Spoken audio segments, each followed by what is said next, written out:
Joe Torry, welcome to the platform, my man. Happy to be here. Happy to be here. Yes, indeed. Had to bring you on, man. I'm a big fan of your work, man. Poetic Justice, Tales from the Hood, Sprung, House Party. That's one of my favorites right there. Would it be safe to say that that was the first big movie you was in? Um, would it be safe to say if House Party was my first big movie? Well, I was an extra in that one where I was in the lunchroom because the first one, Robin Harris was around, and I just found the camera and kind of hustled my way into it. And then I was in the third House Party, which I just came by the set to really just smoke some weed and holler at folk. And next thing you know, I was in the movie with my clothes and the phone and everything. They just wrote me a couple scenes, put me in this scene, and that's how that happened. Um, but yeah, I guess you can say yeah, that it's first big movie. But I would say the first real big movie would be Harlem Nights. Yeah, that Harlem Nights, that's a classic right there, man. So you was an extra in Yeah, House yeah. Party. I How did that come about? Robin Harris. Robin Harris. It came about. Robin Harris, who was living back then, used to bring me on a set. So when I got to Los Angeles, I got to Los Angeles in 1989. So I only knew Robin for like a year, and we became good. He was like my mentor. Him and Ronaldo Ray, the late great Ronaldo Ray, and he took me in. So he just bring me on the set as the extra, and so I could learn. So I used to sit down and just watch how the camera moves, and that was a big scene that you needed people for the lunchroom. You know what I mean? So after after I saw, what, where the camera is, I need to be sitting over here behind these stars. I'm gonna be in the scene so people will see me. And that was my first big thing when people go back and be like, "You was in the movie?" Yeah, I ain't had no lines, but I put myself in position right behind, a scene that I knew they wasn't gonna cut. And I kept looking back. I was looking like, like, hey, like trying to get my facial into it. I made sure it was perfect. Where it's like, if you go see me, you can't cut this scene out. You don't know that that's Joe Torry.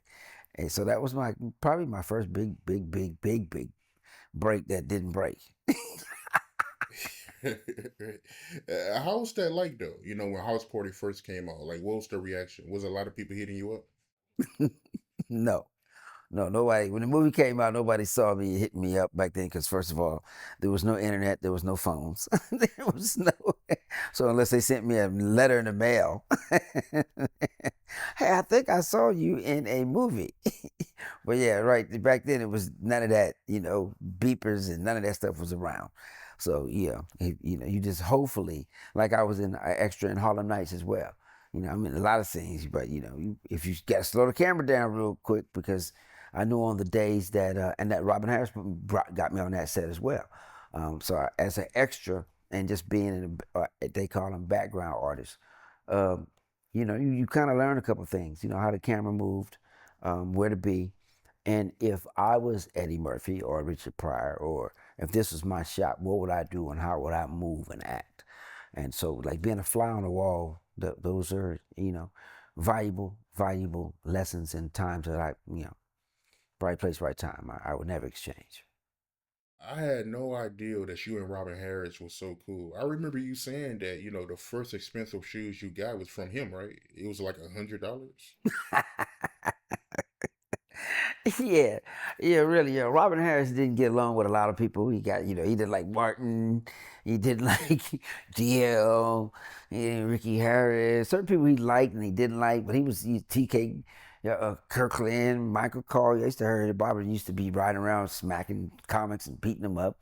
You know, we had in common, I guess, because he had I guess, a relationship with Chicago, and he just liked the way I talked. He liked where I was from. He liked my attitude. So yeah, when I first got her, I didn't have no money, and I used to, I guess, cowboy boots, and was my thing back in the day, and some old shoes. And for my birthday, he took me downtown. He used to go to this little coffee shop because he had a nice little thing going on. Now he took me. Yeah, this is where I shop, and this is where I go, and this is downtown L.A. And yeah, he took me in the spot, and first pair of my $100 shoes. They were some lizard skins, and man, I wore the skin off them shoes. And it was big back then. I was like, wow, man, you think of me something like that. He said, yeah, you good now. You gotta start dress like you somebody. You know what I'm saying? Because he always wore suits and stuff on stage. So he's always start dressing nice. He's like, yeah, dress like success, man. Dress like you feel good. Just can't be getting on stage with t-shirts, some jeans, and yeah, you got your cowboy boots, but you ain't in Texas. You know what I'm saying? So we get you out the we get you out the boots, I'm buy you shoes. Your shirts is cool. You know what I'm saying? So because back in the day, I wore a little cowboy hat or the St. Louis thing and the boots and stuff, and yeah, so he tried to switch me up a little bit. So yeah, that was another lesson he taught me. It was an incident where you almost got jumped, right? But he shot his gun in the air for you.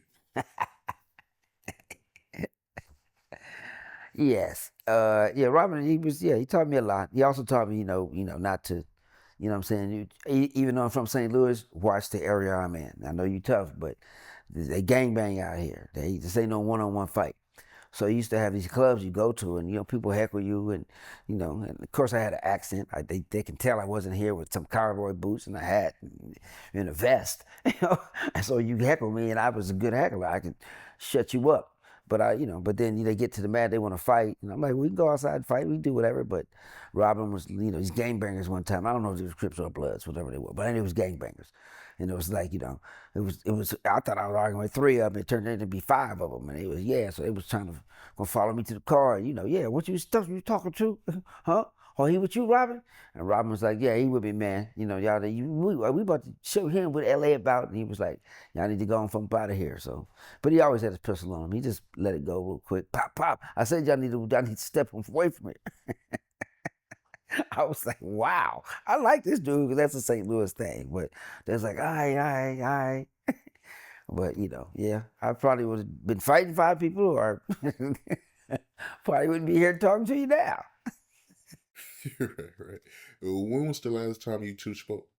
Oh, you know what? Yeah, last time I spoke to Robin was the weekend he died. He passed in Chicago. I was supposed to open for him in Chicago. He was getting ready for a special, another HBO special. He wanted me to open and do the show, but the Comedy Act Theater was opening in Los Angeles. I mean, it was opening in um, Atlanta. It was expanding, and that club is so many people came out of that club. So I had the headline that weekend. So Atlanta was like, yo, and that was supposed to have been Robin's thing. He was supposed to be back and forth. The Comedy Act Theater, owned by Michael Williams and the Williams family, and they had moved down there and they expanded the brand to Atlanta, and it was sold out every shows. And so yeah, so I was a headliner for the week, so I couldn't leave that day and go. So that's the last time I spoke to him. Was like he wished me well, I wished him well, and then when I got back to Los Angeles, you heard on the radio because you had people were. I think I had a pager or a beeper by then. Did I have a beeper? I think I had a beeper. Or if I had a beeper, I don't know. No, you heard on the radio. Heard on the radio that Robin Harris had passed, and then I was back then you had your voice messages. You had to check your voice messages, and I had like 19 messages, and like what, and then everybody's like, "Did you hear about Robin? Robin?" And I was like, "What?" And then I just didn't want to hear anymore until I landed, and then it was uh, a girl I was dating at the time picked me up. She's like, "Yeah, Robin Harris died," and I was like, "Oh my god!" So that was that. A year later, 1990, March, actually around this time. I think it was like around, well, March 9th, March 14th, actually. Or March 12th. I think it was March 12th. March 12th, 1990. How did he pass away, respectfully? Yeah, Robin Harris passed of a heart attack. You know what I'm saying? And at that time, I think he was like 36, 37. I mean, you thought he was a lot older than that, but I mean, you didn't know that they had a lot of heart issues in their family. Like, it kind of ran in their family. So, but he was a track star, even though he was heavy set. But he was trying to eat right, but he was grinding. It was for his time, you know what I'm saying? But Robin was, he was burning the candles at both ends, you know what I'm saying? He would be, he was doing movies, and he had this TV show coming out, and he's supposed to host Def Comedy Jam. That was supposed to have been his spot. I know he had this, a couple movies lined up, and he was just on touring all the time. Cause I used to cover for him for places he had in Los Angeles that were regular spots. He was like, "Chump, cover me. I know you can handle it. I got to be over here. I got to be there. They'll like you." So, you know, uh, so all that I think was stress and not sleeping, and it just to me it just wore on him, and And that's how they found him. They found him in his hotel room. He passed in his sleep after the Chicago had a great show. Yeah, that's unfortunate to hear, man, that he died that young, 36, and he was changing his eating habits too. So, Yeah. yeah, that's unfortunate, man. And his career looked like it was skyrocketing. Well, yeah, he was, but he was married and had kids and doing all that, and everything was in front of you. Because back then, at those times, he was like the next one. You had Richard Pryor, you had Bill Cosby, you had your Flip Wilsons. Back then, I think you had the Damon Wayans they was letting through, and it was like Robin Harris, because the whole Wayans family. But Robin was like supposed to be the next one, like okay, the next black guy that they was gonna let through. Because I think Dice Clay was hot at that time. And Robin was it, but what happened? He left the whole door open for us. I mean, everything that Robin was supposed to get, they tried to refill with Def Comedy Jam that he was supposed to host, but it just, you know what I'm saying? Because it probably would have been a whole nother, thing with him hosting it because he was so much of an energy. You know what I mean? It probably would have, yeah, he was so much, who knows what Def Comedy Jam would have been, could have been, or should have been. But he left that door open for Martin and for all of us to basically um, succeed, man, and to fill his shoes. Tales from the Hood, a classic movie, man. Underrated. I used to be scared of that movie when I was a kid. How did that come about? You getting a role in that? Me being part of Tales in the Hood came about by having a relationship with Rusty Cundiff, he was a writer, comedian. We used to write for Tom Joyner, when Tom Joyner was on Saturday mornings. But Rusty was a more accomplished comedian and a writer than I was. He's from Pittsburgh, and so he was when I got to LA. He was already doing his thing, but he could write. You know what I'm saying? So I didn't really know how to be a comedian, but he was a writer and a comedian. So he would write these skits and pieces, and some of it went over people's heads, some of it didn't. You know what I'm saying? But the Fear of a Black Hat, that was one of his. And then Sprung and he did Tales in the Hood. He broke both of those movies. So at the time, I guess I was the next hot comedian, and he liked my style, and it just fit everything that he was looking for. A black cocky guy, vain, and he wanted to kind of change the image of light skinned people being like that, because I was, the Sprung image was the guy was, it was sort of like acting like a light skinned cat, worrying about my dressing and my combing and flicking and doing all that and my muscles and whatever like that. And so he kind of reversed it.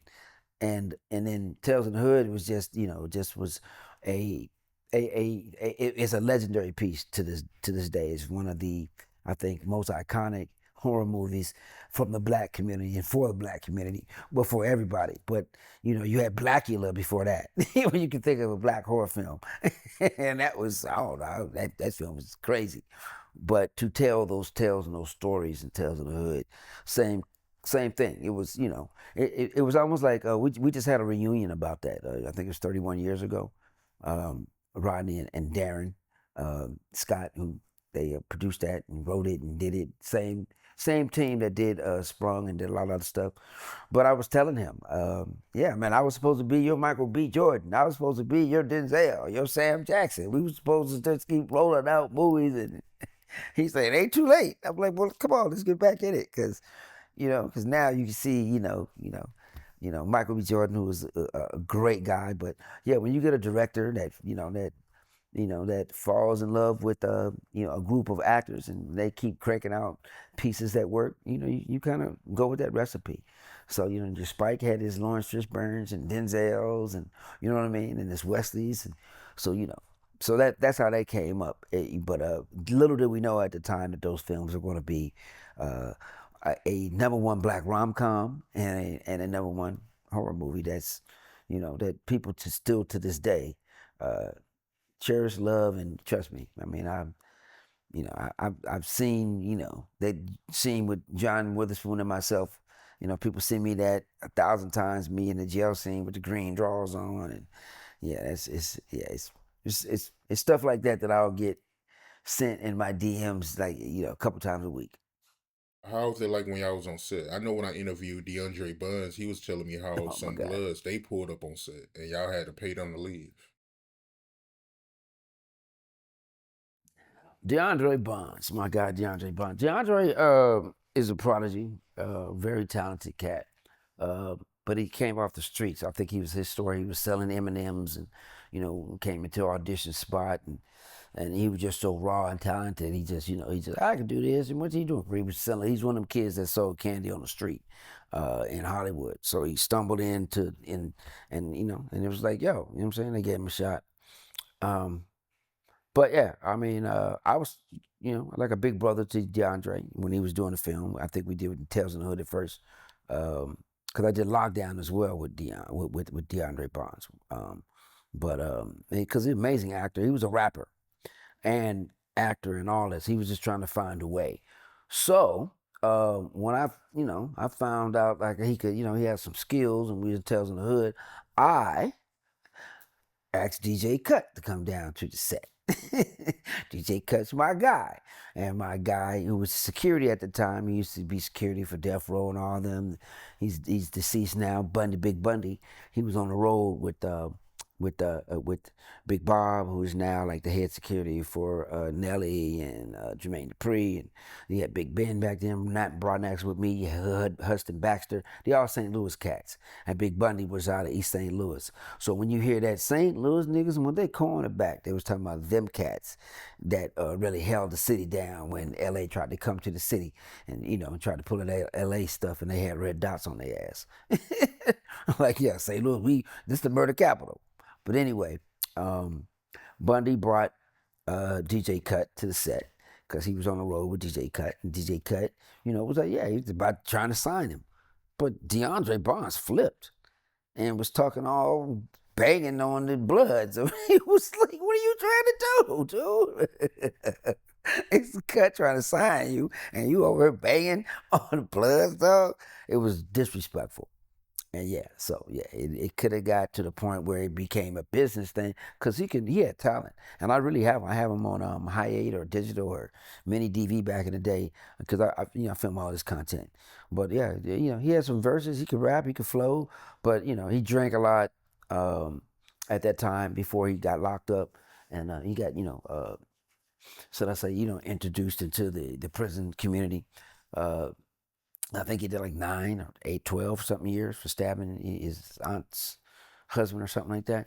But yeah, but he was, DeAndre, he was either great or he was like, back then he was young. So it was like Tupac. You didn't know who he was getting back in the day. A lot of people asked about Pac, and I was like, well, Pac turned 21 during the movie. So imagine yourself at 21 and 20. I imagine me. Turned 21. I was in and out of jail, and I was wild, and I was doing stuff. It was in college, but I was a wildcat. So imagine them cats being young, and I think DeAndre was younger than that. And and then coming from the background, his mom, where his mom was, and how he respected womanhood, but he didn't like disrespect, and you never knew what DeAndre was gonna get. And the Bloods had to be paid to lead a set, right? No, and well, I don't know if I didn't pay nobody to leave the set. I mean, I think they left, but I don't know where you got to pay from. But maybe they did, so they won't shoot the set up, or they won't come back and start banging.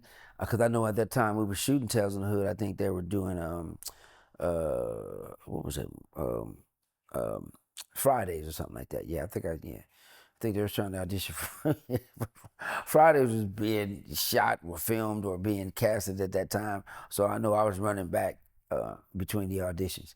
And yeah, so yeah, it was the gang and stuff in the 90s was real. They would come on your set and shut it down. And sometimes you may have to pay them, especially if you were shooting in an area where they were, really adjacent. Yeah, you may have to pay them to keep from banging on your set or yeah, keeping it cool. Yeah, that's been a thing from Oakland to L.A. I've been on a lot of sets like that where it's like, yo, yeah. So to pay you not to get your set banged on, yeah, there's a banging fee. uh, yeah, you're not gonna be able to do it. Not here. You auditioned for Friday? Yeah, I did it for Fridays. How was that like? What role you went for? Um, no, you don't. Yeah. Well, I forgot what role I did for, but I thought it was silly. I didn't get it because I knew F. Gary Gray me and F. Gary Gray. We were both extras in, um, Harlem Nights, and then back and then he started doing video because I was in Remember the Time video. So I used to always talk about him, F. Gary Gray, back in the day. I said, "Oh, F. Gary Gray." We used to be extras trying to get on the set in Harlem Nights, just trying to hope they pick us. And in between time of us trying to find a little young girl to holler at, or somebody waiting to get picked. Because Eddie Murphy would have like hundreds of people, 60 you, and if you didn't look old enough or right for the scene, or you didn't, you just had to get there. You got paid, but we were extras. So we got to know each other. And then he became a great director. He was a video director, music director before that, then became a great director. So when I went in for that, I kind of took it as a joke, which was, because I was trying to be more serious of an actor then. I did Poetic. Um, I think, yeah, Tails was there. So I was trying to expand, and that was, I was like, okay, I don't want to pay no comedy gangbanging. It was cool, but they probably felt my energy wasn't gonna be right for it. You know what I mean? Yeah, but perfect choices for Friday because Chris Tucker was young and hungry, and back then, just like you get a young hungry person, just like with me, you ain't got to pay him much. Just give me what I get to be on Janet Jackson, J. King, who. What you paying me for this? I'm there. And to go back to Tales from the Hood, Lamont Bentley, he was in that movie as well.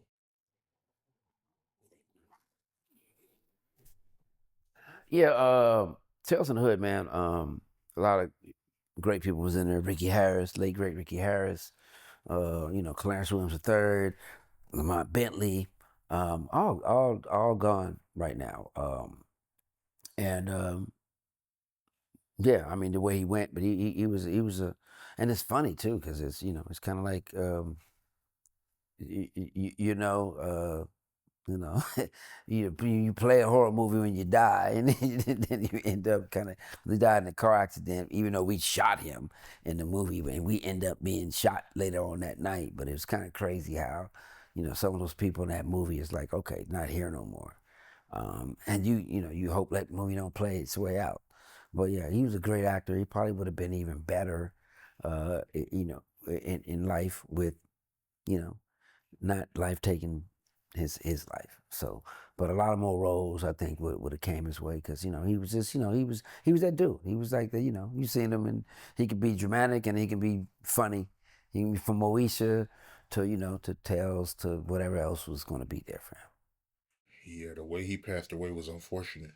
Yeah, yeah, yeah. That was crazy. And and the way he did, I mean, that's any given night sometimes, what I'm saying? You coming home late from a set or, or drunk from a party. You know what I mean? It's only that one time that basically you got to get it wrong. It don't go your way. And it was a very, very, very disturbing to hear that. Yeah, R.I.P. to Lamont Bentley, man. Gotta ask you, you was in Harlem Nights. You was an extra. How was that like being on set with Red Fox, Richard Pryor, Eddie Murphy? How was that like, yo? I know that had to be crazy. Yeah, when I first got on to Los Angeles, and I say this to people, right place, right time. I pray for it, because if I didn't get to Los Angeles at the precise time, March, I think I got there March 11th in 1989. Met Robin Harris, did a lot of those things. I did Talking Dirty After Dark. That came, movie I did, a lot of stuff to meet Robin and to be on Harlem Nights set and to meet the right people to put me in the right places. And when you talking about, I mean, your greatest moment is all your heroes doing a movie and you can just be on the set with them. You had Richard Pryor, you had Red Fox, you know what I'm saying? My first person I ever wanted to be like, besides my father, was Sammy Davis Jr. You know what I mean? Was because you don't want to be like your parents at first. My father was an army guy, military. He came back. So you see people on TV, you trying to emulate, and I wanted to be Sammy Davis Jr., the world's greatest entertainer of all time. Um, so when I grew up and I knew I didn't have that much talent as Sammy, I kind of honing it down towards stuff that that I could emulate, and comedians, Richard Pryor and Dick Gregory and the Red Foxes, because they were from St. Louis. So I kind of like, okay, they're from St. Louis. But St. Louis comedians, Rodney Winfield. You kind of hear about your comedians and you want to be like them. and being on that set. So when I got to Los Angeles, and I'm like, what? They're all in the movie. Eddie Murphy, Richard Pryor, Red Fox. What? How can I get on the set? And then Robin Harris was put me on there. So and and it was good. So it was good to be a fly on the wall. I didn't care if they was paying me nothing because it was extra work. And another guy named by the name of he was a casting director, Eddie Robinson, Eddie.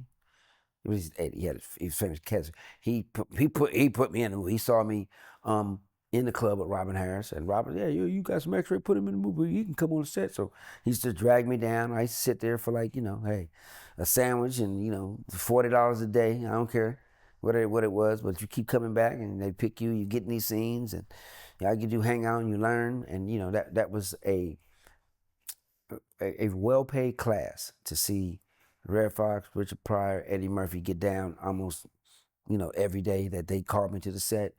But meeting Red Fox, who was the most down to earth, because Eddie Murphy had all bodyguards, so you couldn't get next to him. Richard Pryor had one bodyguard.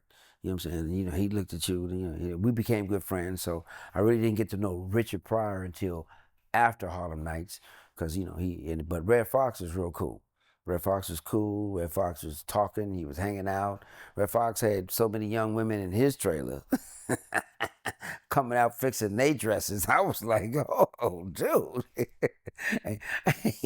he was real. He flowed. He talked to everybody. He was the oldest out of the whole bunch and was the coolest. You know what I'm saying? Was like, yo, are you from St. Louis? Yeah, I said, yo, yeah, I ain't been back to St. Louis. They threatened to kill my whole family. This, that, and the other. Some stuff went down. That's how I've been back there. But yeah, but he used to just be so many different levels that I learned, in life, how to be as an older comedian now, and how to treat people, the energy you want, things and how people respected him, and how he was just so calm and cool. And yeah, because I was supposed to be on a new TV show, the Royal Family he was doing. I auditioned for it. Those are Eddie Murphy people, and they wanted to have me in there, and then he passed. Passed away. And you said that Red Fox, he had groupies coming out of his trailer? Like, ain't groupies. They ain't want no groupies. Whatever they was, some fine women. He kept some, they was yo. I'm like, this old man was rocking. And I'm gonna leave it at that. At 60 some years old, you know what I'm saying? Because you didn't see Eddie work. Eddie was like a ninja. He would just say, "This boys, you see something fine, go get that." You know what I'm saying? He just Richard Pryor was Richard. You already knew it. You know his story. And you wasn't. I don't think he. But Red Fox was like entertaining.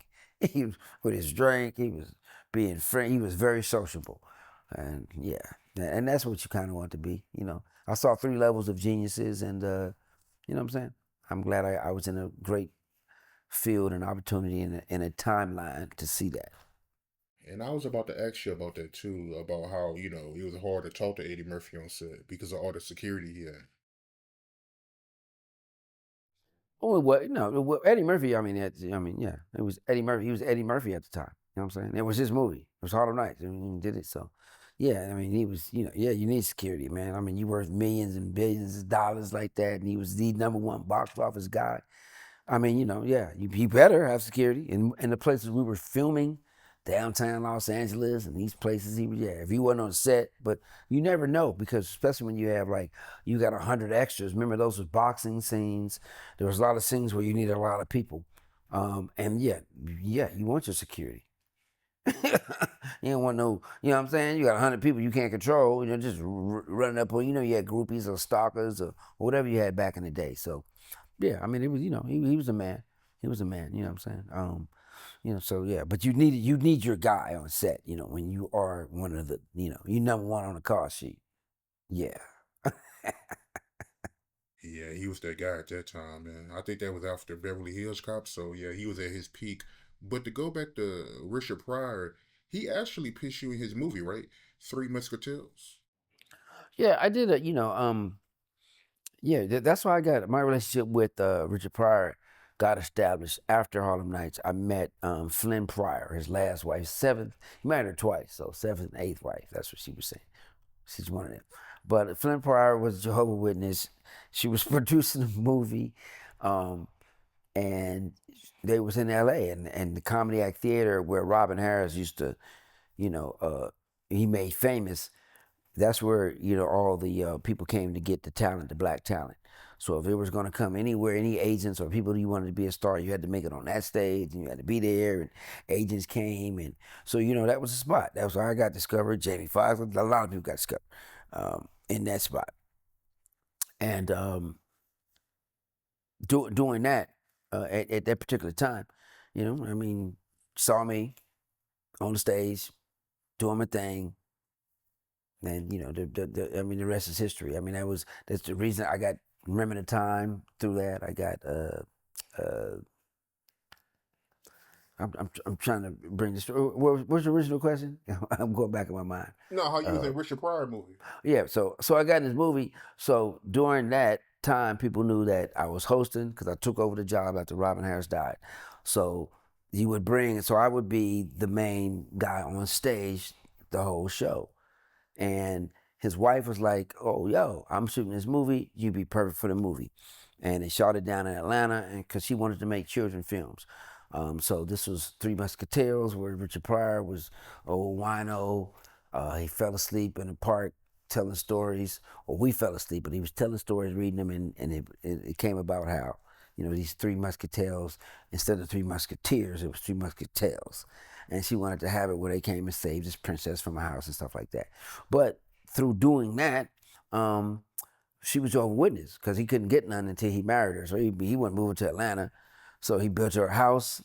So when she used to come out to LA, she used to have these big little parties at his, not parties, but brunches or things at his house when he lived in this mansion in Moraga Drive. And she would come out like, I don't know, once a week or a couple times a month or on a weekend and come see him. And he would be in that house by himself. So when she left, I used to be like, well, damn, who's talking to this dude? He got this big old house, and you in Atlanta, and and who's here with him? And and I used to hope that okay, if you want some comedy, you want somebody to talk to. I don't live too far, and I didn't at that time.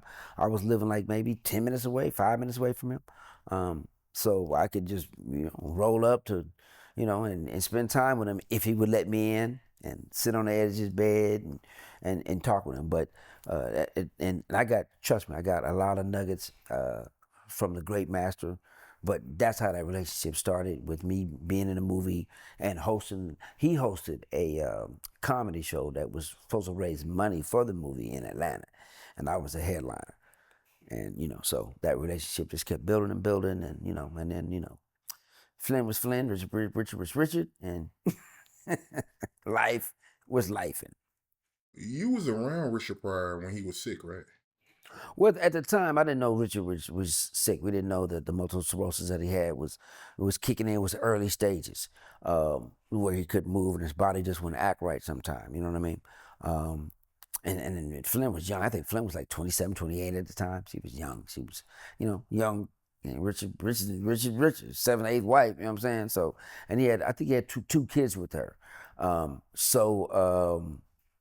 But it just kept, he needed he needed a nurse to be there with him like daily or through most of the day and then at night. So I think they would come and leave him there at night, and he would do. So I would come and try to spend time with him after the nurse left or whatever it was, and make sure he's working out and moving around in the house.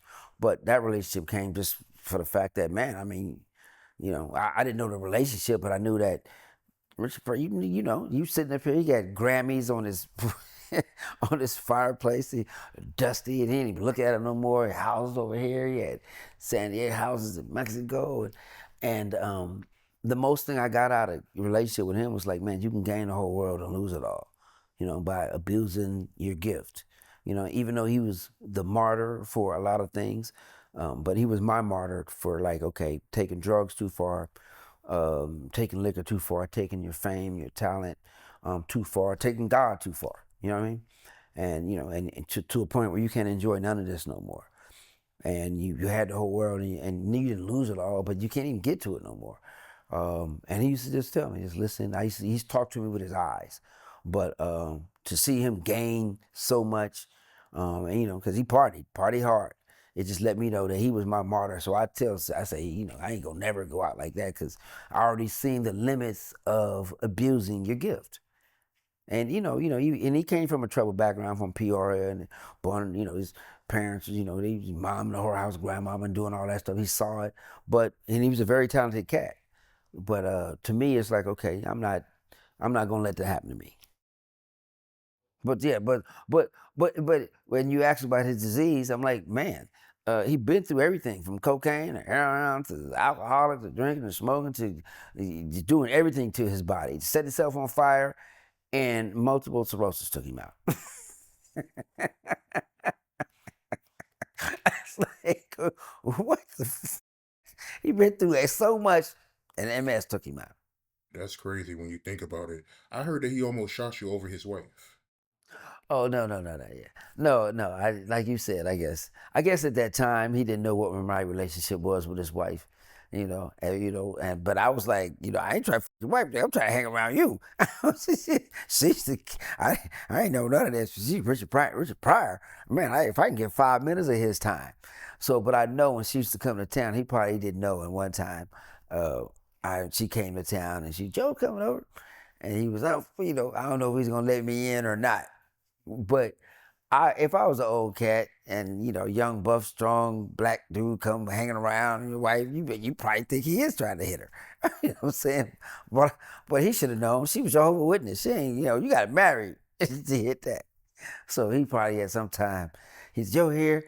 I think he was standing on the balcony in his drawers. And he's telling me, tell that motherfucker I'm gonna shoot his ass from up here. I was like, what? But he was high off of something. he was. I was like, dude, I don't want your wife. Trust me, I just want your knowledge. Right, right. Crazy, man. Crazy. How was it like for you hosting Def Comedy Jam? Now, Def Comedy Jam came to me. Working with all that because I said before Robin Harris was supposed to have been the first host. And nowadays you got social media, so they didn't know who was going to be the next thing. So back then, Damon Wayans was too busy to do it. He was doing movies and stuff. Um, they just had this idea, but they needed somebody with some traction, some social media traction. You didn't know what to call it back then, but somebody we could put in Right On Magazine or in the Jet. We could put, what I'm saying? That's how you got your information out. But who was the next person? Tommy Davidson was doing Coming to America. He was locked up in a contract with Eddie Murphy because he was doing the series, and nobody else had a name but Martin. And so I used to see um, Russell Simmons and Andre Harrell, who used to be, he's so many careers, Mary J. Blige and I'll Be Sure and all them. He's a record producer, legend. They used to be. I didn't know they was all thinking about, who's the next this Def Comedy Jam. They was like, who's the next? Who you think the next person's gonna be? I said me. It's gonna be me.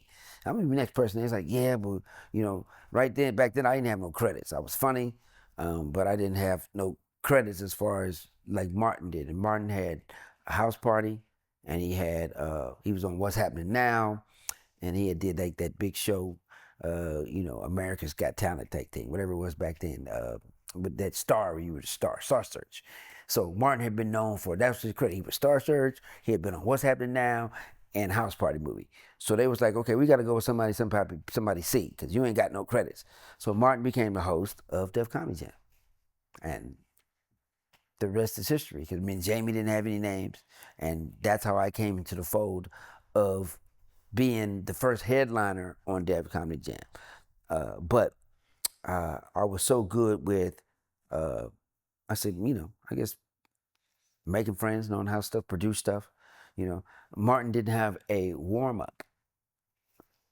We did. If they taped 5 shows a day, he didn't have anybody warming up the shows. So I would get there and like, okay, uh, uh, uh, who's warming up for Martin? So I would go there and I warm up his 1 o'clock show, his 3 o'clock show, his 5 o'clock show, and I would headline the last show. But some of my stand-ups are on like they tape for real stuff. But that's how I got in. I got into it with the producers. As far as business relationships and the managers. And I was hanging around the set all day. So when it came time to Martin, to leave Def Comedy Jam, who else you think they gonna get to do it? And by then, I had a name. I started doing Poetic Justice. I did Remember the Time video. And I was in a bunch of other little videos back then. I did Strictly Business, Talking Dirty. So then I started building it where it's like they can hand it to me where they can say, HBO, this is the next dude. So that's how that happened. Relationships. You called Russell Simmons a drunk, if I'm not mistaken, right? Yeah, yeah. When I first met Russell Simmons and Stan Lathan back in the day, uh, at the Comedy Act Theater, because they was looking for the first, and Russell used to be drunk. Russell used to talk with a lift, and he used to get drunk and hit. But I didn't know who Russell Simmons was. I mean, you heard of Def Jam, but that was a record label, and all you knew was they did Crush Groove. You know what I'm saying? So it was like, who was that? But when I would meet Russell, he would be slurring and half drunk most of the time, and he never dressed up. He always looked like a bum. He didn't look like, nothing. So I threw his number away. He was like, I want to manage you. You're funny. But this was after Robin Harris died. You would see these people, but, they didn't mean nothing to you until you became the next, you became it.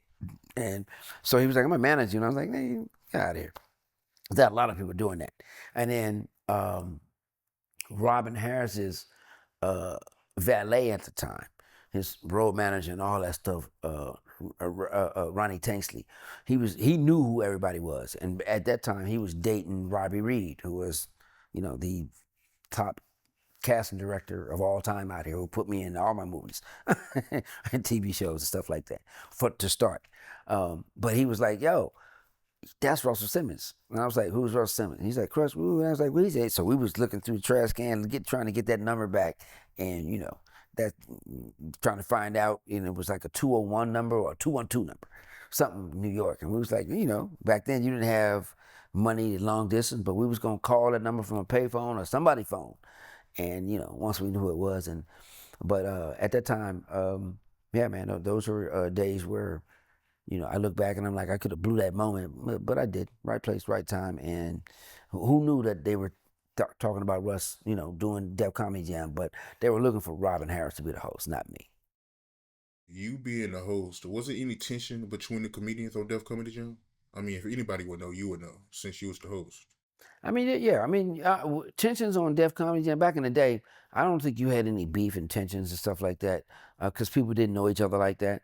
Um, it was, I don't like you, I don't like you on it, because you didn't know if you made it or not. You were just hoping that you got your Johnny Carson moment, your Jay Leno moment, your late night moment. And Def Comedy Jam was that to us. That was our late night moment. That was for us to come on and speak how we wanted to the world without being sanctioned, and making a name for ourselves to our audience. And it was cable, it was HBO. So you had a different mindset back then. You knew Charlie Barnett? No, okay, no. So you're talking about Charlie Barnett. Charlie Barnett is who's who Dave Chappelle kind of was inspired by, because he's a street comedian, and he was great. He was good friend. He was good friends with a lot of famous comedians before. We used to see him, but yeah, he died of drugs and stuff like that. So drugs, and I don't know if it was AIDS or something like that. But he was like one of the ones that never got his shot because all he had was Apollo. Even though he was in movies like the Car Wash back in not Car Wash. It was a movie with the ambulance. Yeah, I know who you're talking about. Yeah, talking about way back in the day. Yeah, but people tried to give him chances. Like he was supposed to be in a Saturday Night Live and all that stuff. SNL. He's supposed to be the first black guy, but he was always had a problem. He couldn't read, which this is stuff that I'm hearing. He couldn't read, and he couldn't stay off. He couldn't stay, sober. And yeah, he ended up. I think they say he died of AIDS, but it was from some needle use and stuff like that. So, but yeah, Charlie Barnett. But by the time Def Comedy Jam, he was, he was, he was, it was, Def Comedy Jam was not his audience. You know what I'm saying? He was so above us and that period. He had this period. It kind of just missed him. You know what I'm saying? Because he was way before us, and we looked at him as we want to be that guy. But when you heard because you don't know that. You don't get on the internet. You don't know he had these problems until you get into the game and the world and be like, oh, well, what happened to that guy? And then you hear people that work with him and you start knowing him because there was no internet. There was no not knowing. There was no text. There was no nothing. There was just, you just had to go to the city and find the right person. And if they, said something about that person, then you do it. Otherwise, you didn't know nothing. You know what I'm saying? You just thought it was. And then when you heard he died of AIDS, you're like, how he died of AIDS? Was he gay? He was like, no, he was a habitual drug user. Needles and whatever such they want to call it. So, and that's what you hear. But, and everybody got their era to survive, man. You know what I mean? And like I said, with Richard Pryor to me, it's like meeting him and seeing that, wow, you know what I mean? Yeah, I tell people, I have a limit. I smoke weed and I drink. That's it. And then when that ain't working for me no more, I'm stopping because I didn't come in this world like that. I didn't depended on something. And I tell my sons that, you know what I'm saying? If it wasn't on the nipple, then you don't need it. So when you were born, everything you needed was on the nipple. So it wasn't a cigarette, it wasn't no weed, it wasn't a liquor bottle, it wasn't no, drug, it wasn't nothing to shoot up. It was the nipple. So it's like go back to that. So you can always, you came out of nothing. Everybody was born with no legs, no arms, no eyes, and you became something. You know what I'm saying? So, so you don't need to poison yourself when with these drugs and with the influences and in Hollywood and what people tell you are, especially when nobody has beat that. Don't work. You know what I'm saying? So so I'm doing something right now with Miles Davis. I'm showing the good part of Miles Davis. But when people want to remember parts about Miles Davis, they want to remember, oh, he was a heroin addict and he slapped around women and he was high. It's like, no, that wasn't Miles. But if that's what you want to show, but Miles came, Miles was very educated. He came from a very well off family and knew the arts, and he created this whole jazz thing. He was a real king of cool, and that's what I want to show. That part, not the what you think took a person out, because that's the last thing you remember. You like, yeah, Charlie Barnett was good, but did he die of AIDS? Or wasn't he a crackhead? Or did he do this? You don't want that to be your last, yeah, but what took him out? You know what I'm saying? So, R.I.P. to Charlie Barnett. Remember the time. How did you get in that video? How did that come about?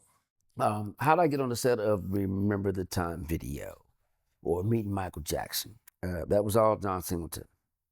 I met John Singleton in a comedy act theater where Robin Harris he was. That's how I met Mike Tyson too. Well, you can meet anybody in a comedy act theater, and John Singleton used to see me get on stage, and he used to say that I was funny and I was going to be something, and because I don't know if it was my accent, but this is at the time I think '89. I think he used to get in there. I think he had just written Boys in the Hood. Um, but I was like, who's this corny dude, But he used to come and sit in the back, not sit in the back, stand in the back, and like, you funny, you funny, you be. So I didn't know he had these ideas in his head for what he was doing, Boys in the Hood, Poetic Justice, seeing all that stuff. But he used to see stuff. He was just like a true dude. And um, when he cast me in a Remember the Time video, because Tiny is in that, Tiny Lister, Zeus. Used to be the wrestler from Compton. So he used to come in that club all the time. Big old 6'6" dude, So Tiny was like, what, 6'6", 260, 70 pounds, doing the zoo stuff. He was wrestling back in the day. But he was the guy from Compton that made it. And him and Robin Harris used to do this stick where Robin would talk about him, and he used to come up there and almost choke Robin out and do some stuff, and you can't talk to me like that, and they would talk, and they go back and forth, and everybody would love it. So when, it was like theater, comedy theater. It was called a comedy theater. So when John used to see this going on, he was like, yo, I want to put you, he seen me at Chicago in Poetic Justice, but before that, he put me in Remember the Time video. And he directed it. So at that time he was hot. He had Boys in the Hood was out, and Michael wanted him to do it, and he cast me in it. And right before we did, and we did that in like January, I think of '92. Yeah, and then and then we started filming Poetic Justice. But he's in that film. He was like, "Yeah, you gotta lose some weight. you look big on film." I was like, at that time when I shot, I was maybe like 209. I was trying to play for the Raiders. You know what I'm saying? So I still had I had a lot of football, 20 something year old weight on me. And I lost like 15, almost 20 pounds for Poetic Justice. But, Remember the Time video with Michael Jackson, golden moment. John had full control over that, who he wanted to cast from Foxx. to so many different people, and to Michael Jackson, and to so I seen F. Gary Gray. I met him again on that film. And Ricky Harris, we were all, but he wanted me in that position. To Magic Johnson was in that film. It was Iman. I mean, yeah, it was just another iconic piece to be in, man. And people they look like, you was in that video. I was like, yeah, I was like 209 pounds. I was really big, and I have the pictures, and people were like, what? And I was like, yeah, I was huge in that. So, but that's when I first learned that, okay, on camera you look even bigger, so you got to lose some weight. So when I did Poetic Justice, I was like 195, something like that. How was it like being on set? Oh man, being on the set of Remember the Time was precious. Cause that's the second time I got to be on the set with Eddie Murphy, who was Eddie Murphy. He had his security, had his Michael Jackson didn't have nobody. If he had one guy, Michael was walking around. That's why I learned so much, just the levels of power or the levels of intent of what your light is and what it is. And Eddie was on this level, but Mike was on that level. And and I remember the first time I met Mike. I know he was in the video, but I didn't know, he didn't, because he just would pop up. And even though his whatever it was, but where his trailer was, you could see a lot of Arabs was always there sitting outside. But he wouldn't roll around with like 5, 6 security people following him. So I'm watching the monitor about some dancing, and me and John Singleton next to me, and then I hear somebody come behind me, and he was like, "Oh, I like that," and I'm not listening. I thought it was a girl or something.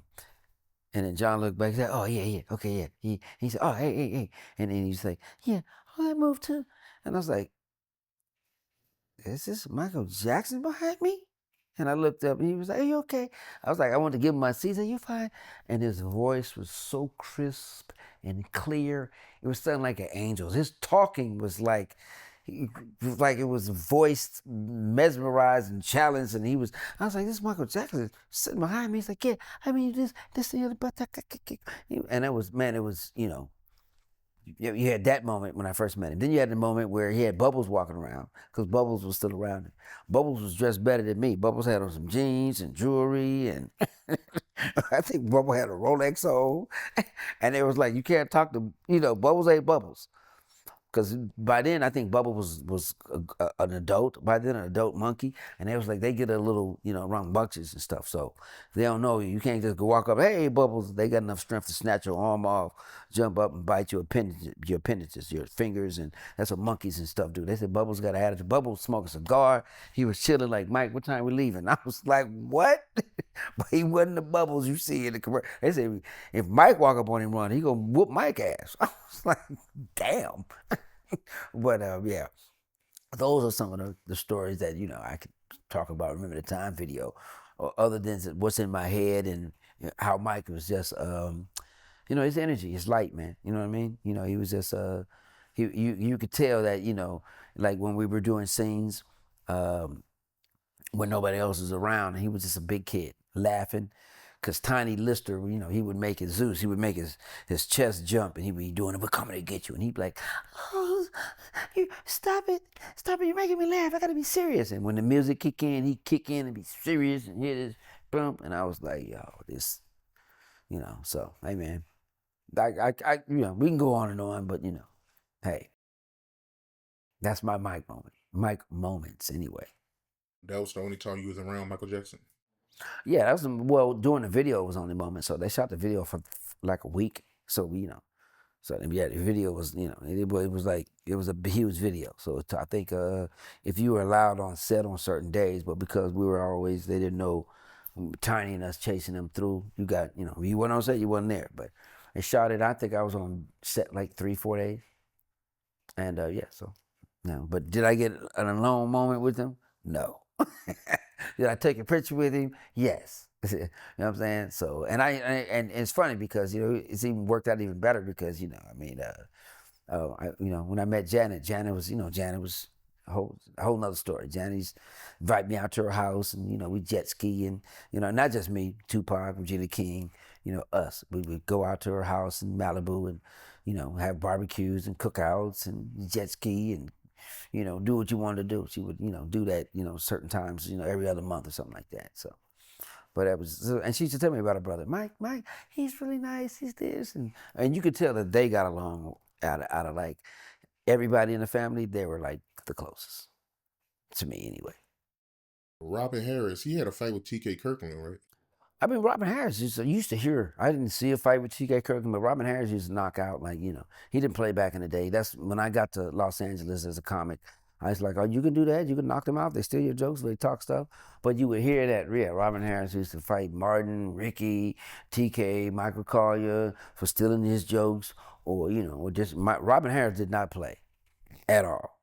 Yeah. So did he whoop up on TK? I didn't see it, but yeah, did I hear about it? Yeah, I think he knocked him down some steps, yeah.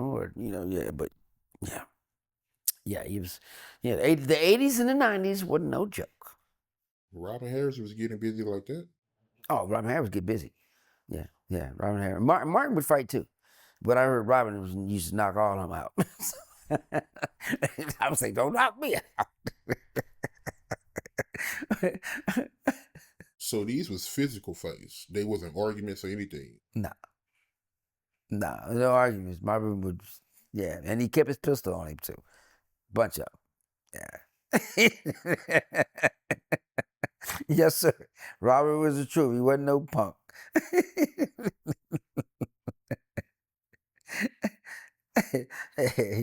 So that's why we got along real good. I was like, oh, this is my dude. I heard that Martin got busy too, though. I think he got a history in boxing, right? Martin Lawrence comes from a boxing family. He's from, he's from, I think it was Maryland, Lower Maryland or Maryland area, DC, that DMZ area. But yeah. But Martin, all his partners, all his family, they fight. They do the go. They nice with it. Martin got a nice hand. Martin, yeah, Martin. I seen Martin whoop some people up and playing about. Yeah, Martin don't play. Martin always was ready to scrap. So don't get it twisted. Yeah. He nice with his hands. We ain't never got into it. That was my guy. But I didn't see Martin, whoop up on some folks. While we playing basketball. But with Robin Harris, why was he getting into these fights with these comedians? Like, what was the reason? No, so back in the day, I mean, you like you were saying, do comics have beef? No, but don't steal my joke, or don't be talking smack around me. And if you steal my joke, I mean, because that was our living, so don't be emulating and doing jokes like me, because you gonna get hands. Period. So and I'm known for that. I mean, I'm not bragging on it. But yeah, you steal my joke, and I'm have a conversation with you about it, and you still want to steal it, and you still want to do it in front of me, and talk smack, and I ain't what I'm gonna do about it. Well, I'm gonna knock your teeth out. How's that? And then let's see you tell some jokes with no teeth, or with a fat lip, or every time you get on stage. You know what I'm saying? Just worry about an ass whooping when you get off. See, Robin Williams back in the day he still your joke. He used to pay you. He'd steal your joke and just give you some money or have his contract or so when his boys, but he would do it. A lot of people think Robin Williams was brilliant, but he would take somebody's old bit, do it, punch it up, and then you would start a comic here, hey, pay you $500, $300, pay you. And it's like, really? So we didn't have, if you ain't giving me no money, you about to get your eyes shut. So Robin Williams, he used to steal jokes? Robin Williams? Yeah, I mean, a lot of people think Robin Williams was brilliant. He was brilliant as what he did, but a lot of his stuff was stolen from people. I mean, a lot of comedians still steal to this day. I mean, they'll take your bit, like you know what I'm saying? Okay, now come on, I can name people that have stolen bits from me. Now you got a military father, and now you got a father that you got a handicapped person, or now it's in you. You know what I'm saying? Now you got a joke about Michael Jackson. And you never met him. You know what I'm saying? So it's like somebody, or now you got a joke about, stuff that, okay, now you work in a nursing home. I got a nursing home joke because I worked in a nursing home. But all of a sudden now you got a nursing home joke. But you never worked in a nursing home. But you want to tell my joke about me working in a nursing home. So it's like sampling. So with comedians, yeah, we know when you're stepping on territory that's not yours. And, hey, man. And some people deal with it, in their own fashion. I have mine. Yeah, that's crazy to hear that Robin Williams, he was stealing jokes and paying for them. That's crazy, yo. Oh yeah, that's not a hidden story. But he was a cokehead too, so he was all that stuff he was doing. Yeah, he was, but he came from that era, that era where Richard Pryor and all them, they did that, man. You know what I'm saying? So yeah, you trust me. Johnny Witherspoon used to tell me a lot of stories. Richard Pryor, I was what? Who? Huh? Yeah, and Pauly Shore, he was a comedian sitting under the table. They were at his mama's house doing all that shit. That's why he's so fucked up now. The Weasel, he cool. That's my guy. But imagine growing up as a kid under that table in that house. Oh my God. So he was a cokehead too? I guess the reason why I'm surprised is because I got this image in my head as a kid, because he was in a lot of kid movies. So, when I'm hearing all this, that he was a cokehead, and yeah, man, I mean, Yeah, but if you still hear that, but you still got to be more from Mindy. You know what I mean? He was still a very talented guy. He used to be a writer and then as a comedian. So back then you wrote and you write jokes, but then I mean, and that's what they was on. I smoke weed, not drink. You know what I'm saying? But I mean, so you call me a weed head. You know what I mean? But I never wanted to do nothing that is with coke was become addictive like that. But he's also was a brilliant actor. I mean, you know what I'm saying? I mean, come on, from Mrs. Doubtfire to, come on, well, good morning, Vietnam. Come on. Robin was, nothing to take away from, his acting. He was a hell of a talent. You still, even if somebody steals your joke, they still have to pull it off and do it amazingly. But he was always performing and always, hysterical. But people think that, how is he coming up with all this stuff? Yeah, because he heard it. He stole it. So, well, you still got to sing the song. You know what I'm saying? If you could go sing everybody else's song in karaoke, but how you sound when you sing?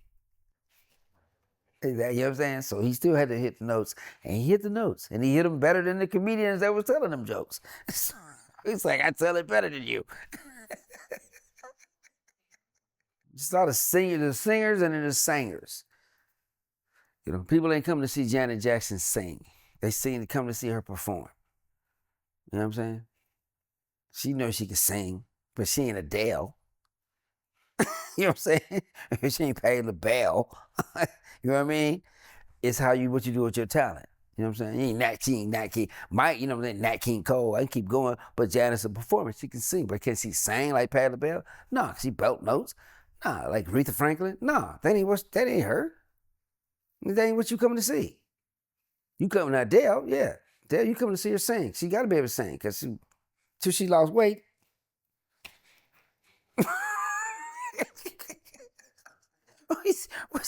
I'm saying, what you coming to hear and see? You know what I'm saying? And she still don't do nothing. But you know what I'm saying?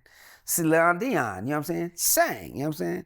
She ain't looking too good, but she do her little stuff. But come on now. Is she Janet Jackson? Hell no. Is she Rihanna? Hell no.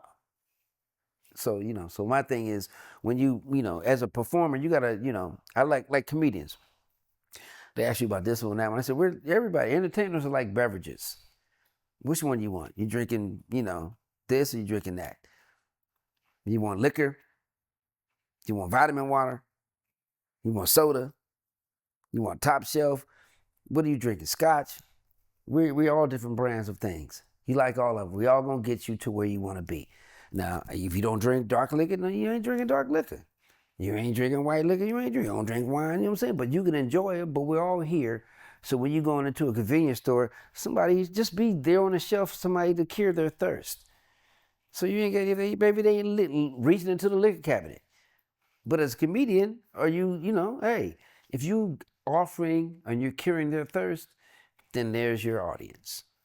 So, same thing with people, and when you're in this entertainment business, who you selling to? You know what I'm saying?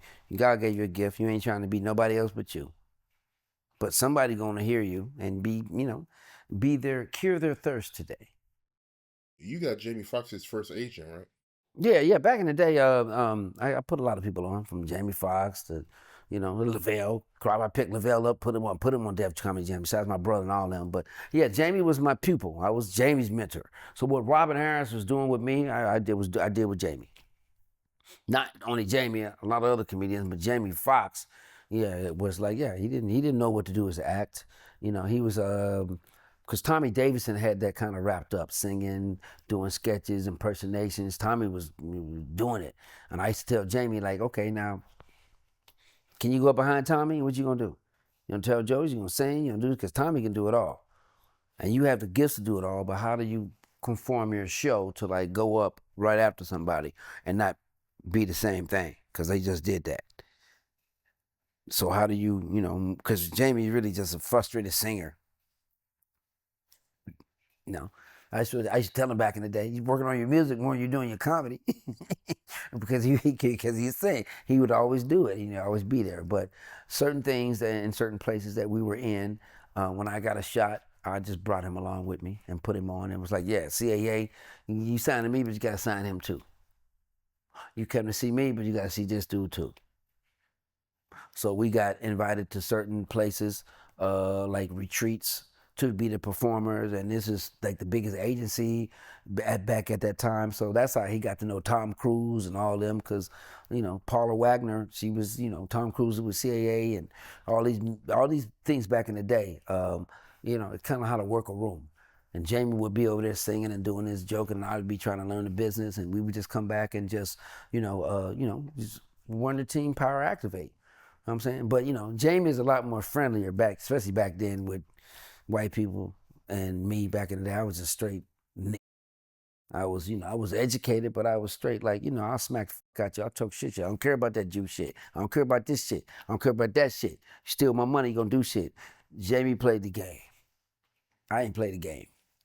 I ain't coming to these parties to be fucking around and hanging around and not leaving with nothing. You know what I'm saying? I want to learn my business. I want to get in. I want to get out. Jamie was like, Jamie played, so some people played nice, and I didn't play nice back in the day. In the 90s, nah, I was about my business, strictly about my business, and I ain't about to go to that party, this party, or hang with you, or be with you any longer than I have to. You know what I'm saying? And, and then sometimes the choices you make, that's on you. So. What's this story about how a fullback that played for the Dallas Cowboys, he tried to fight Jamie Foxx? Oh, now there's a story about we were doing the Shaq Roast, and and there's a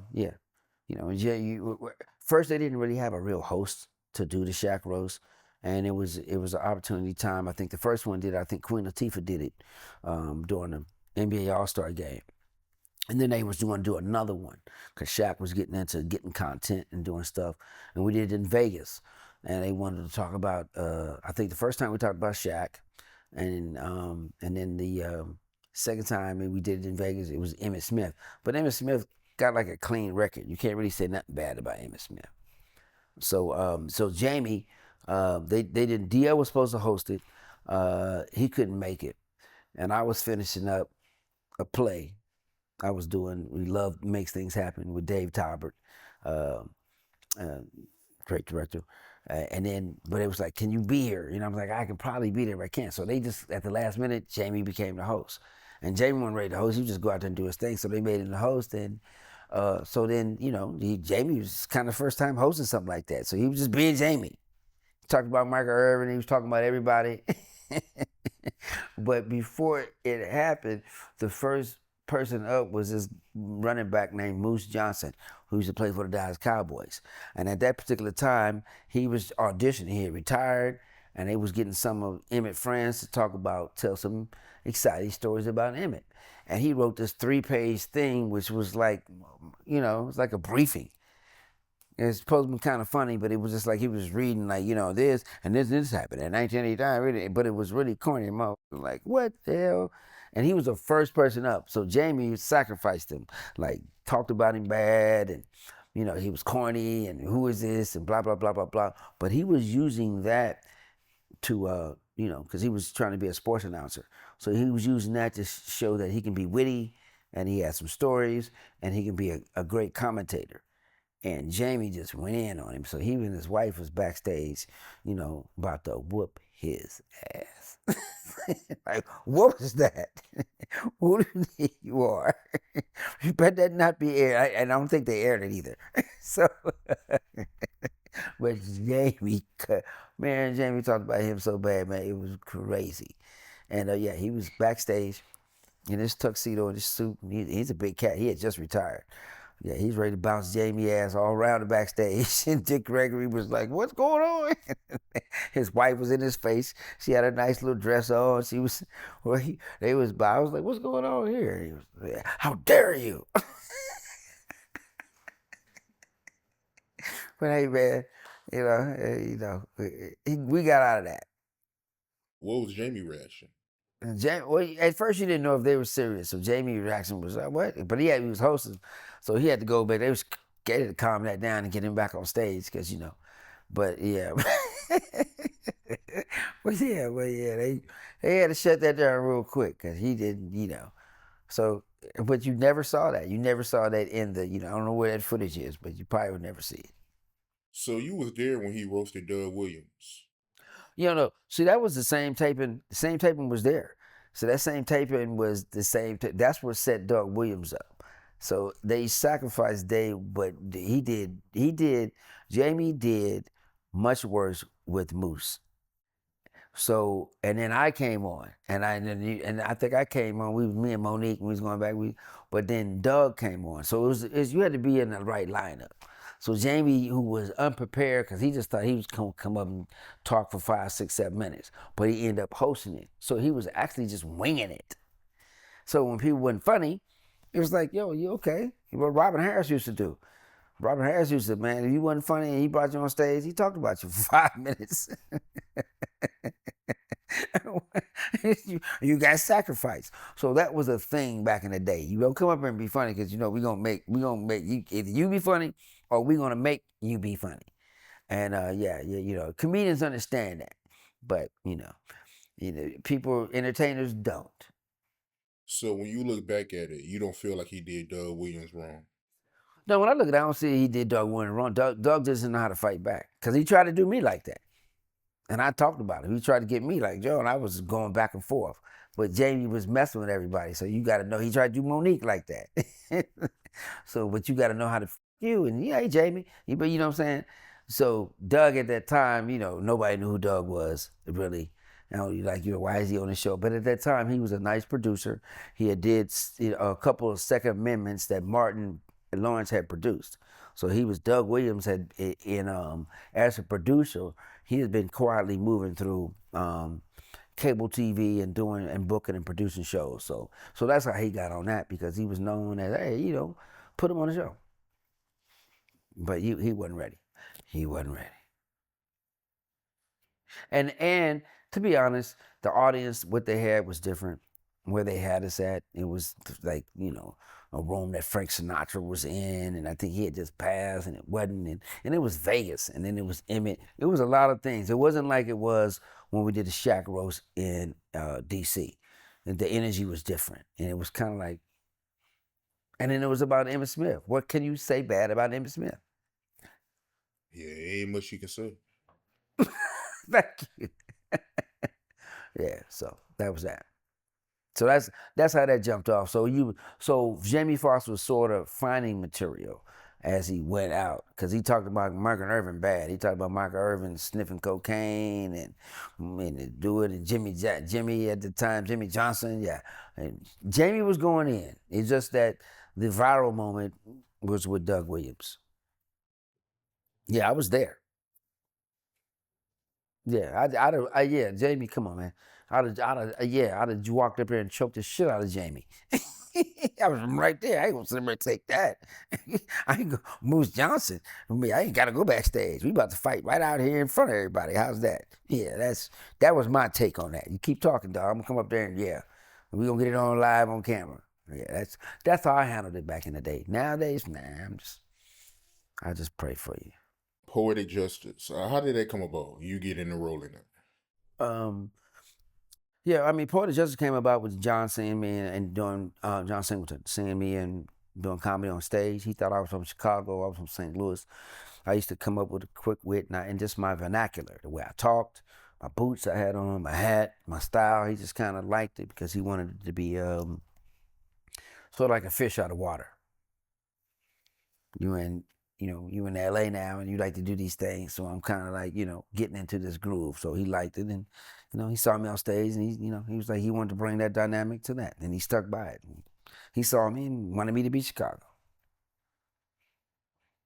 The funny story is, I said I'm from St. Louis. He was like, yeah, but Chicago sound better. So yeah, I'm Chicago forever.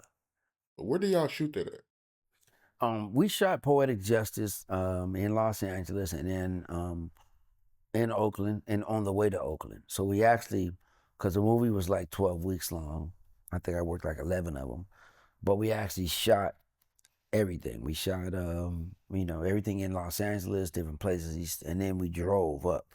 So Hearst Castle and St. Louis Obispo and all that shit was real. John had it, I don't know, they mapped it out, but the scouting and the production people and they had it, man, it was laid out to the point where Oprah came on the set and they interviewed Janet. The day I got kicked in my balls 50 times by Janet. Oprah came. We got closer to because she lives up like up in the Bay. She's got her little stuff back then. But back in the day, she had her Oprah mansion castle, and she was like, "Oh, she came to the set," and and when we got closer to Oakland, she came through and interviewed Janet, and so a lot of man, it was the best moves I've ever done as far as learning and having relationships and being in a different level with so many different people. Janet was one level, and Tupac was this level, Regina was this level, I had my level, John was this level, the other actors, Angelou, and everybody that was in that film brought so much to it, man, where it's just so iconic. You know what I mean? And the soundtrack. You know what I'm saying? Soundtrack even was nominated for an Oscar. So, yeah. What was the chemistry like between Janet and Pac at first? The chemistry between Janet and Tupac was great at first. Started wonderful. Janet, professional, always trooper, did her thing a lot better than what probably people thought, she was going to be. You know what I'm saying? Even though she had her own crew, but Janet was Janet. Regina was Regina. Pac was Pac. Pac, and I tell people, Tupac turned 21 during the movie. So if you're 20-year-old, you know what I'm saying, how rambunctious you can be and everything, kind of just working his way out. So organically, it was perfect because I was the oldest guy. I was 25 or 26 at the time. I think Janet's a year younger than me. Regina's like 3 or 4 years younger than me, and then Pac was the youngest one.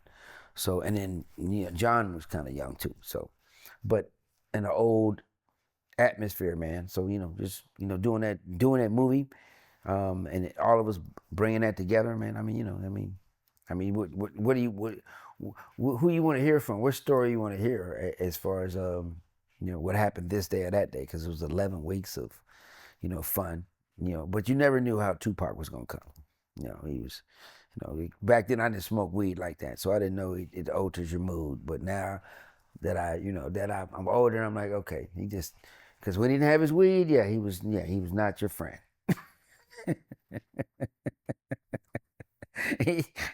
Well, now I get it too because I was like, okay, yeah, you got to smoke. You ain't smoked today, so and he would take trips. So we'd be halfway to Oakland, and he'd be like, "Pa," he'd take off in the middle of the night. We run out because it's a 6 hour drive. So if we're 3 hours away from Oakland and we ain't got no weed out in the midst of peacocks and St. Louis Obispo and wine country, him and his guys would drive to Oakland, go get some weed and start driving that, and then try to make it back by the morning. And you're like, who's gonna say where's Tupac at? And he'd be, he ain't back yet. He kicked it in Oakland, came back tired and high and eyes red, and it was like, dude, you don't look like the scene from yesterday. You know what I'm saying? So so you went through a lot of a lot of that, the closer he got to Oakland. But when he didn't have his weed, man, yeah, it was a problem. It was a problem. What was he doing when he didn't have weed? Oh, well, he would do things like show up late or just have an attitude, you know. And then if you were filming something because he's tired, and so he ain't really trying to, be in a good mood and really trying to say the lines right. He ain't on camera, but he still got to say it. So the camera's on us now. So with his scene, he would do it there. He do it, and then when your scene come, he'd be, you know, smoking weed or not doing the line. He'd be like, "Yo, dude, give me the same energy I gave you." He wouldn't participate correctly at all times. But I understand him now. So, back then I was like, yo, but you know what? All of that worked for him because he did a great job in the movie. So, What was the truth about the AIDS test? You being somebody that was in the movie, you was on set. From your point of view, what actually happened? now the truth about the age test, when that came about with Janet, now Janet, at first, if you see in the movie started, uh, she kissed Q-Tip because Q-Tip, was her boyfriend in the movie theater. So when that scene happened, he got his head, he got shot, and that's sent her into her whole little, her downward, inward self to write poetry and her spiral downward because she saw that he was in the car. But in real life, I guess he had a cold and she got sick. So that was the beginning of the movie, and I don't think she could work for like 2 or 3 days. So you don't hear about it till later, but he was like, okay, well, Janet, they had to move some stuff around. And her team, now when Janet don't work, probably 10, 15 people don't get paid. You know what I'm saying? So when at the time, I guess things was just protecting her. So by the time that if she just kissed Q-Tip and got a cold, and AIDS was at that time, people didn't know where it came from, what was going around, and by the time they got to the scene where they were supposed to, be butt naked, because they were supposed to be butt naked and making love, Tupac and Janet. But I think about maybe a month into the movie, you just start seeing signs with Tupac. He was, he used to date Left Eye, so they was coming up to the set, and he'd always have women in and out. And then, they had this little thing about it. Tupac wasn't playing. He was 20, 21, so he's knocking them down. So if he was not wrapping up, you was hearing about it. So it was like, oh, he got to, they said, oh, Tupac this word, and then, or maybe somebody put that out there. Maybe a girl that he had banged the extra or something, and then she was like, well, he did this. So she, a little rumor about he had a dirty dick or something like that. So the rumors got out, and they was like, well, you ain't about to be laying next to Janet. And we see the women coming in and out, it's your thing, and you're a rapper and you're young. So people were protecting their investment. So when they asked, him to get an AIDS test, it was to protect the investment. It's like you got to kiss and lay next to Janet and do all this stuff. So it wasn't Janet who did it. Janet didn't give a shit. But the rumors that kind of, they was hating on, he kind of hating on Pac. So I think that was a little rumor. And then AIDS was new. You didn't know what it was. So they kind of used it as a bargaining point to say that. And it just, ran that but, it wasn't Janet. And, Pac didn't have AIDS, you know what I'm saying? But he was getting around. And I think, they just used that to kind of say, well, we need to cut the love scenes and we need to cut down, most of these things out that he's going to be in her with because this movie is cool, but it's jeopardizing Janet's career. And I think, to me, that's why it got blown out of proportion. They just ran with that story. Makes sense. You met Maya Angelou? I didn't know Maya Angelou. I knew who she was, but, Janet asked me, hey, I'm going to Maya Angelou's trailer. You want to come with me? And I was like, oh, man, you know what I'm saying? Because you don't go to nobody's trailer unless they invite you. And I'm a low man on the totem pole. And Janet was like, yeah, I'm going to come. Let's go Maya's show. You want to come up in there? I was like, yeah, let's go. You know what I'm saying? So I wanted to impress her. I got in there and I wanted, hey, she's high, and we're in her trailer and she's talking. And I just wanted to let her know, yeah, I know some poetry too. So I was, letting her, have her moment. I was like, yeah, have you ever heard this? And Victor's always tried to say a poem. She said, young man, When you're in your abode, you talk and you perform as asked. But you're in my abode. So be quiet and listen. And she basically was telling me, shut the fuck up. You don't come here with your. I was trying to impress Janet like I do poetry. And she was like, I am the poet. Shut your ass up. So now in my jokes I tell it differently, but yeah, she politely cussed me out and told me shut up. And Janet laughed at me to this day. She was like, remember that time my Angelo told you shut up? You trying to tell poetry. It's like me trying to out sing Aretha Franklin. It's like, what are you doing, dude? You know what I'm saying? Luther Vandross is humming right now. You up here, trying to get your word in. Shut up. So yeah, that's not a good moment in my life. Yeah, she told a story about how Pac he almost got in a fight with an extra on set. Was you there? No, but Maya Angelou didn't tell that story, and I told the story. Yeah, yeah.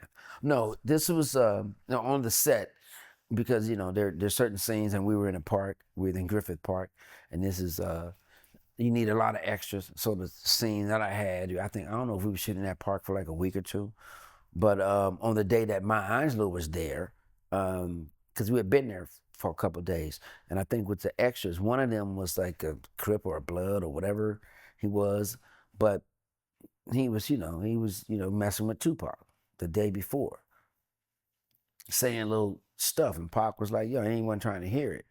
So the next day, when Maya Angelou seen, he was like, "Yo, it was about to go down. Pac was about to get with him."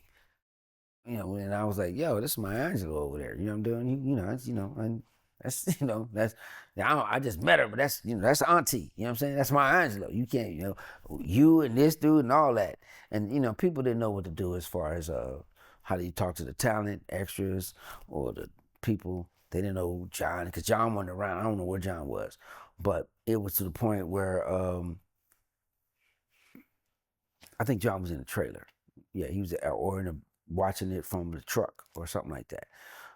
But it was about to go down. He's about to fight this gangbanger and cussing and doing all this stuff. And my thing was like, yo, that's whatever the gangbanger, you got enough power to get him off the set. You can tell when he's an extra. You know what I'm saying? He's bothering you. You got enough power to say, get him off. He bothered me because he was calling him 4-pack and 5-pack instead of Tupac. He was, yeah, bitch, he was into him, and Pac was about to get mad. So he's about, and I say, yo, and then and just when he was going, I just picked him up because that was pretty huge. I just picked him up and carried him away from from the situation because it was we would have to shut down the set that day because he's ready to crack him in the head with a bottle. It was about to be on, and whatever gang he would have been, if he'd have done that, you know what I mean? He wasn't going. He was coming back with some folks. So I just calmed him down. They got old boy off the set, and it was peacefully done. But yeah, it was. But Pac was about it all the time. Tupac was, he about that. Even if he wasn't involved in stuff, and it was you. If you fighting, he fighting. You know what I'm saying? He was down with it. He was riding with you for sure. Yeah, wrong, and you didn't have to be wrong or right. He didn't. He was whatever. You swinging, I'm swinging. So yeah, that was Tupac. You said that Pac used to pack pistols, right? No, dude, Tupac and I, we had a love for guns. I used to collect a lot of guns and stuff. So we used to, when we went to doing Poetic Justice, we was out there with peacocks and peak pistols. Because it was, he's writing raps. I was showing him jokes, but we had pistols. We like guns, so we like. I don't know what it was. I don't know what it is, but yeah, we kept our strap with us, wherever we went. So, but yeah, I think that was another thing that I think they brought us together, like with Robin Harris. You know what I'm saying? We like gunplay. I mean, we don't like it, but we like guns. Maybe that was a young thing now, because I don't really trip off of it like that. Correct me if I'm wrong, but Pac he almost got you and John Singleton into a crash, right? Yeah. Well, no, yeah, but yeah, I know during the movie when we were shooting Poetic Justice, Tupac, we didn't know he didn't know how to drive. He turned 21 during the movie, so his people bought him a Cherokee, Jeep Cherokee. That was a hot truck back in the day. and we were leaving the set, Griffith Park, and we didn't know. He's like, "Oh, we gonna roll with Pac." They brought him up there. That his birthday thing, and then he didn't. Going through Griffith Park is like a lot of ups and downs and weird. And we was noticing like, dude, this dude is like damn near hitting the mountain and doing this and yeah. The production team that was following behind us when we came to a part where we had to stop, they got us out the car, and they was like, "Yo, dude, you about to kill this whole crew." It was like I was in the car, Virginia was in the car, Janet went in, and John. And we were just riding with it. We was gonna just ride and kick it. And it was like, "You ain't about to kill the half the set." Before the movie's over. Because Tupac really didn't know how to drive. He had been back and forth in New York, but we didn't know he knew I didn't know how to drive. And yeah, that was pretty exciting. But yeah, the film would have never got finished if we didn't get out that car.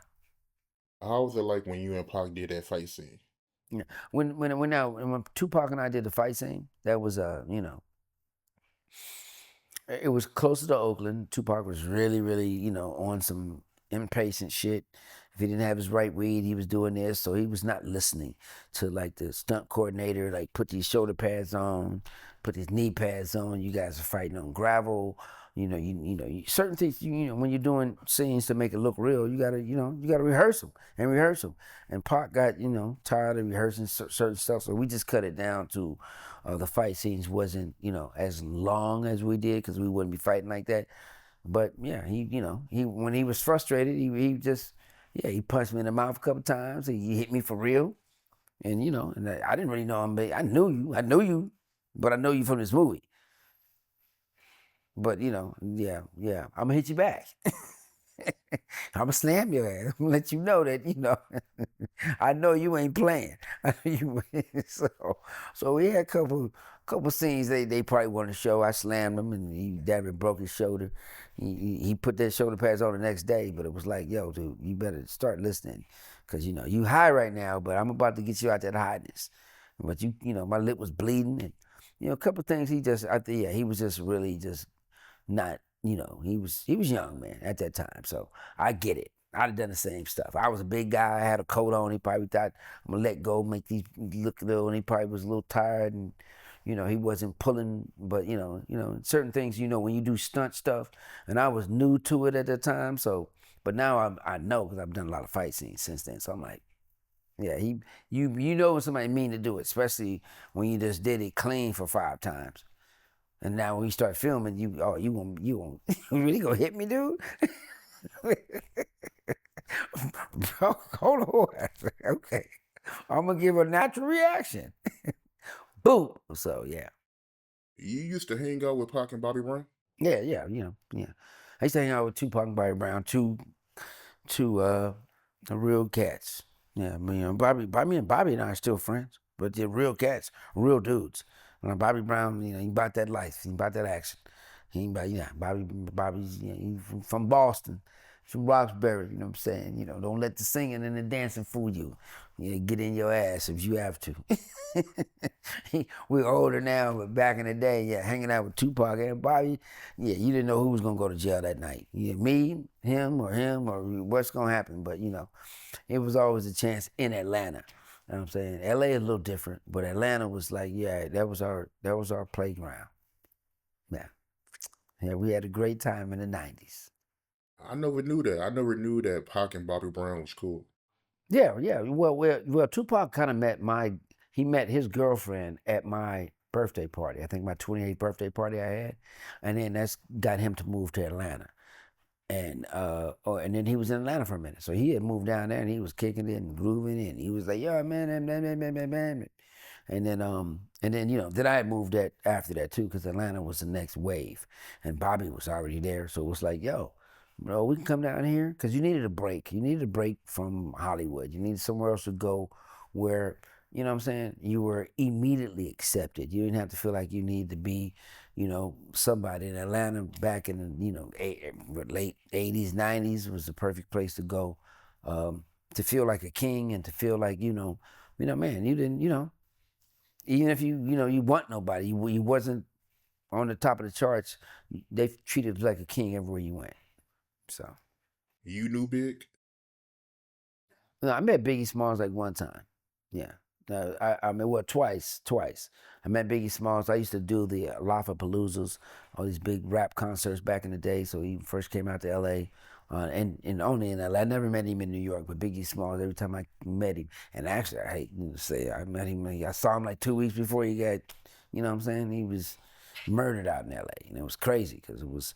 I was like, "What you doing out here in L.A., man? They killed Tupac, and you just sitting up in the club in this booth like this. You in L.A.?" Hmm. I didn't go nowhere near it. I was like, that ain't gonna go over too well. Yeah, it was not the place to be, homie. That's wild. So you seen him 2 weeks before he was killed. Oh yeah, he was chilling, man. He just sitting up in the booth and the thing. I'm like, dude, you don't need to be nowhere on this scene. And this is right, and this is kind of like what Pop Pocket just got popped. Yeah, it was yo, dude. You would yeah. You don't need to be out on this West Coast. These cats, some of these cats don't know the war's over or it ain't never over for them. So Did you talk to Big when you seen him? hell no, I didn't go nowhere near him, man. Yeah, man. Yeah, I mean, certain people, you know, when the light on them, in L.A., you see them out. I ain't going over there to say nothing to you. I don't know when the shots gonna start firing, dude. Somebody gonna. I don't want to be in that picture right there. No, like the cartel come looking for your ass. I ain't trying to be on their radar. Hell no. What was your reaction when he got killed? No, my reaction when you heard like Pac, Biggie, all of them. I mean, you kind of knew it was going to happen because that was the lifestyle. That's what they talked about. That was then where it's like how many you ain't a cat. How many lives you think you got, and then the stuff you're talking about, and you got to know that some people they don't know the war's over or it's not really a war. These are just entertaining things, and you have a whole group of people out there that don't know, and yeah, it's just a matter of time when you bring a certain amount of energy towards you that you don't really need and you didn't really want or you didn't really expect. I know that had to be crazy for you when Pac died, huh? Yeah, when I heard Pac died, I was it was crazy. I mean, because he had been shot a couple times before, but but this last time it was like, whoa, you know what I'm saying? Okay, I mean, you know what I mean? Because he had survived so much. Bunch of jumpers and beatings, cops and stuff, and you just think when you hear it, you're like, okay, well, what he gonna say about this? And it's like, he ain't got nothing to say about this one right here. This was for real. So when I heard, to me, yeah, I thought he was set up. Um, I know he had probably put himself in a moment where like he always did. He was because you didn't have to it didn't have to be him. You could be doing something and he was just down with you, and you could be dead wrong. And I used to tell him about that dude. You know what I'm saying? You can't just be rolling. But I got to get back. No, you don't. You dude. But he didn't care. He was an artist, but he had your back. And you know what I'm saying? What he could have sent somebody to do, he did himself. So he had that bad, huh? Because I heard that a lot. Him getting involved with stuff that, had nothing to do with him. I mean, yeah. I mean, it was like if you fighting, I'm your brother. So they're getting involved with stuff that didn't have nothing to do with him, but he wasn't gonna let you roll alone. Or if he didn't like the way somebody talked to you, or this happened, or and it could be anybody. It could be a female talking to you wrong. Yeah, yeah. He didn't. Yeah, he wasn't. Yeah, yeah. He just had your back, man. Like I'm saying, sometimes you gotta choose your battles, and I used to try to tell him that choose your battles, man. You know what I'm saying? He ain't a lot, but some of this stuff you ain't got to be in. When was the last time you seen him? I saw Tupac like almost like 3 weeks before he passed. He was at the Comedy Store, and usually at the Comedy Store in Los Angeles, they have it was Hyatt Hotel or a hotel next to it. So Suge Knight and all them was it was they used to go up there and it's a party and they used to go. It was an overflow. So you come from the Fat Tuesdays, you know what I'm saying? Back in the day when my brother used to do that at the Comedy Store, roll over there to the after party, go up and do the thing. And I think Monica Calhoun, she's an actress. She was in a bunch of movies and stuff like that. You know her. But yeah, and it was her. And we walked. We said, "You going over there? I'm going over there." But then we kind of saw like this energy going on across the street, where it was like, it was like maybe like 15 cats staring them down, and Pac and the Sugar, and them was staring them back down, like, what y'all trying to do? And it was, the energy was just wrong. And then, and I was, Monica, y'all going over there? You going over? She said, "Look, what's all this action?" She said, "Come, let's go smoke some weed." And we went and smoked, and I didn't go up. And that's the last time I told him. I told him I'd be up. I said, "Man, I see you. I'll be up there, man. Y'all good?" And he was like, "Yeah, all good." And that's the last time I saw him. Like, it's like, yeah, that energy that was coming from that was, so it's like, wow, man. It's the last time I saw you. I was supposed to go kick it with you. But yeah, I wouldn't smoke because, because I'm going to smoke. But, and I'm like, I don't know. I mean, and yeah, and that's my last thing, telling him I'm gonna come up and kick it with you and shit like that. But he didn't like none of that. He didn't like that scene. I think when he got out of prison, he didn't like being around all that Suge Knight shit and all that, because he felt like he wasn't his own guy no more. He used to roll up, but then with Suge, he's rolling with Suge and him, and that Suge brought all that other stuff with it. You know what I'm saying? Which you see now. So, but at that time, I know he was, he used to come tell me, because I couldn't talk to him alone no more. When we see him in the club, we go over and try to chop up, and here comes Suge and some other one. I'm like, "Yeah, oh, Joe, I'm good. Yeah, I'm good. When did this happen?" And I think he got, he just got so tired after he got out of jail, like having to be somewhere and having to have people around him like that was, was new to him. And, man, to me, yeah, it brought a lot of energy that I don't think he needed. How was Suge back in the 90s? I heard that a lot of people, they feared him. Yeah, and with Suge Knight, people say a lot of stuff about him, but Suge's always, me and Suge always got along. Always gave me great advice. Quit smoking. I'm smoking cigars. You quit doing this. You know what I'm saying? I'm like, whatever, dude. But yeah, I always had great conversations with Suge. I mean, whatever it was that he did to other people, and like, you heard about him, it never came my way. You know what I'm saying? Him and Mike Concepcion back in the day, they was notorious, as far as, hey, don't mess with them, don't mess with them. And meaning, getting to it with them, you know what I'm saying? So they had the Bloods and Crips, and you a star, and they run this, and you're an entertainer. They might come see you once you start making it big, because they want a piece of the action, or, and you can act, these are stories that DL and people are from Compton or from those areas where that gang stuff comes into, like, "Oh, you're a Blood, you're a Crip, are you from this area? You need to do this, or you need to security, you need to check in," you know what I'm saying? So all that was new to me, but I never had to, I never was pressed for that, you know what I'm saying? We always got along, and, I think that's a blessing from God. You was cool with Mike Tyson, right? Yeah. Yeah, I had a great, I didn't have a great relationship with Mike Tyson, but we had a fun relationship a couple times, back in the, when he was doing his thing. I used to be, part of Team Tyson on the T-shirts and going to Vegas and doing his thing, but, yeah, Tyson was, yeah. Mike Tyson was, yeah, he burned the candles both ends in the middle and started new ones. It was no... There was no dealing with Mike. Mike get on the flight and go to New York in the middle of the night, Vegas. And yeah, Mike was big money, buying cars, and yeah, Mike was a whole experience. But a couple of things he did was, as much money as he had, he always kind of left me with the bill. Like, I come on over here, because he didn't drink back then, but I'd get a bill for like $2,000.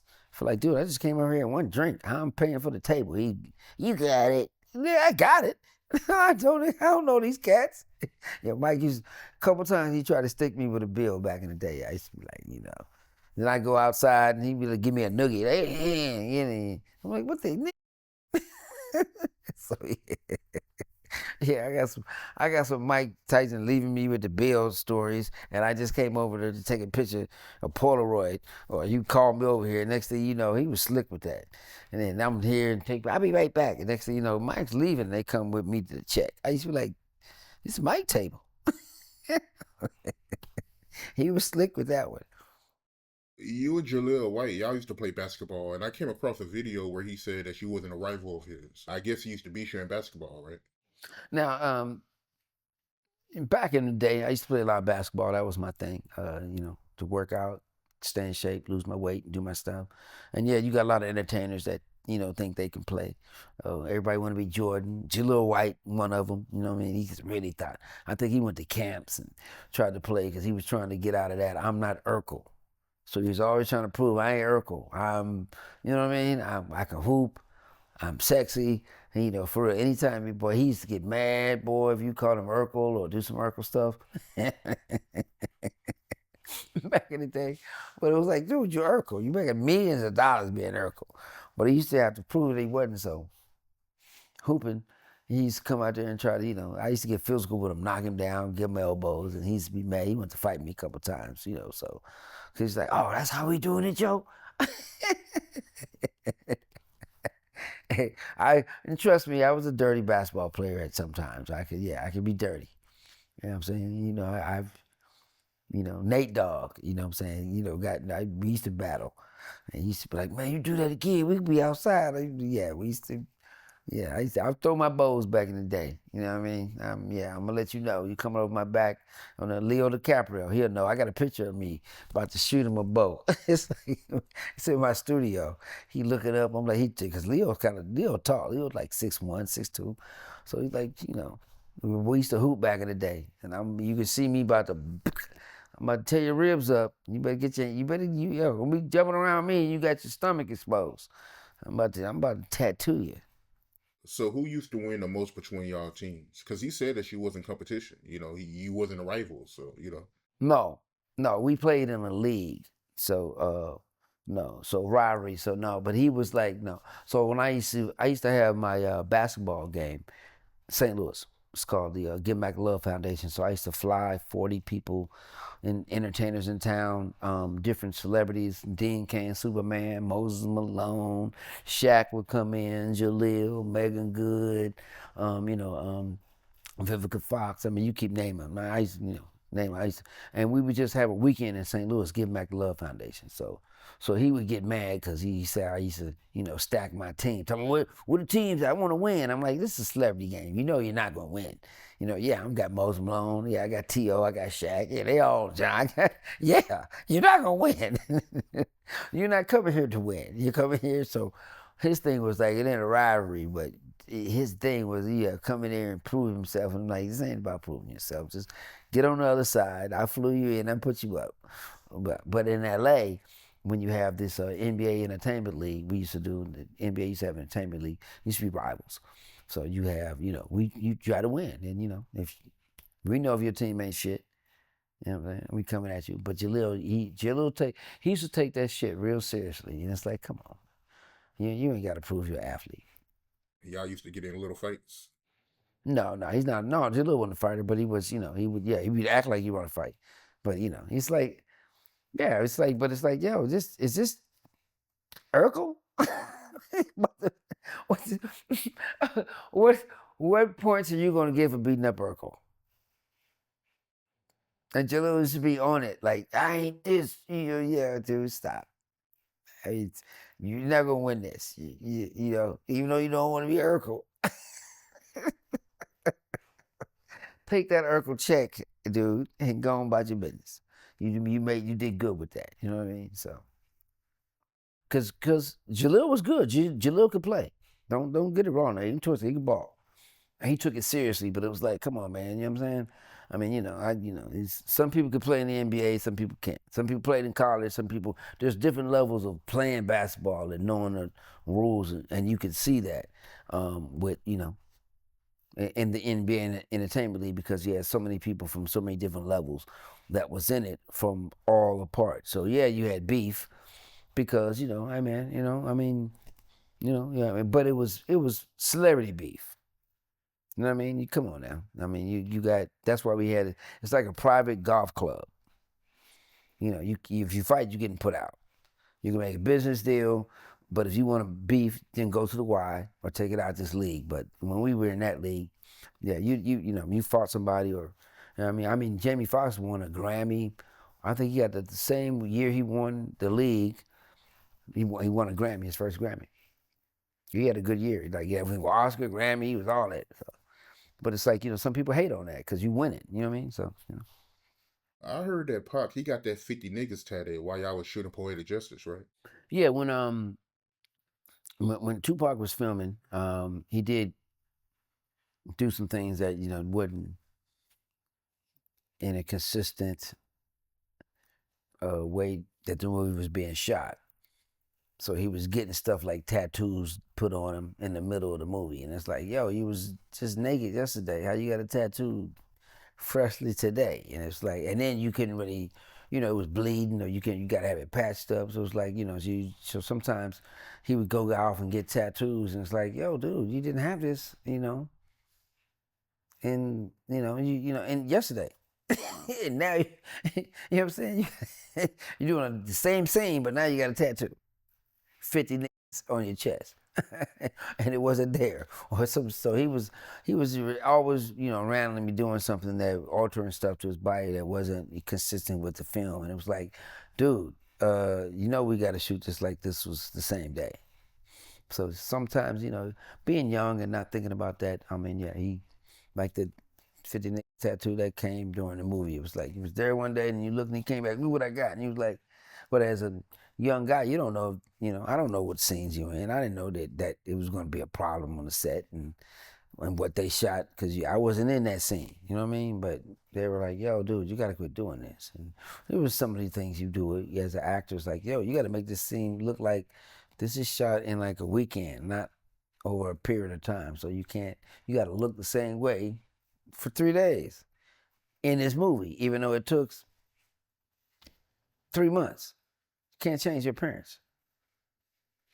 Stuff like that. Yeah, I get it. I can see how that can be a problem. I mean, I was Yeah. shooting a movie and he go get a brand new tattoo. I mean, you gotta look the same. So I mean, you can't go get a tattoo or go get a haircut or Yeah, I get it, man. I get it. Yeah, it's like yeah. Now you got to like you got a beard and it's like a Tubi movie.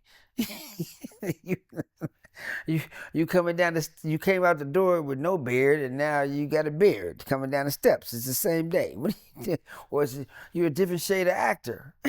You a whole other size. What are you doing? Yeah, it was like yeah.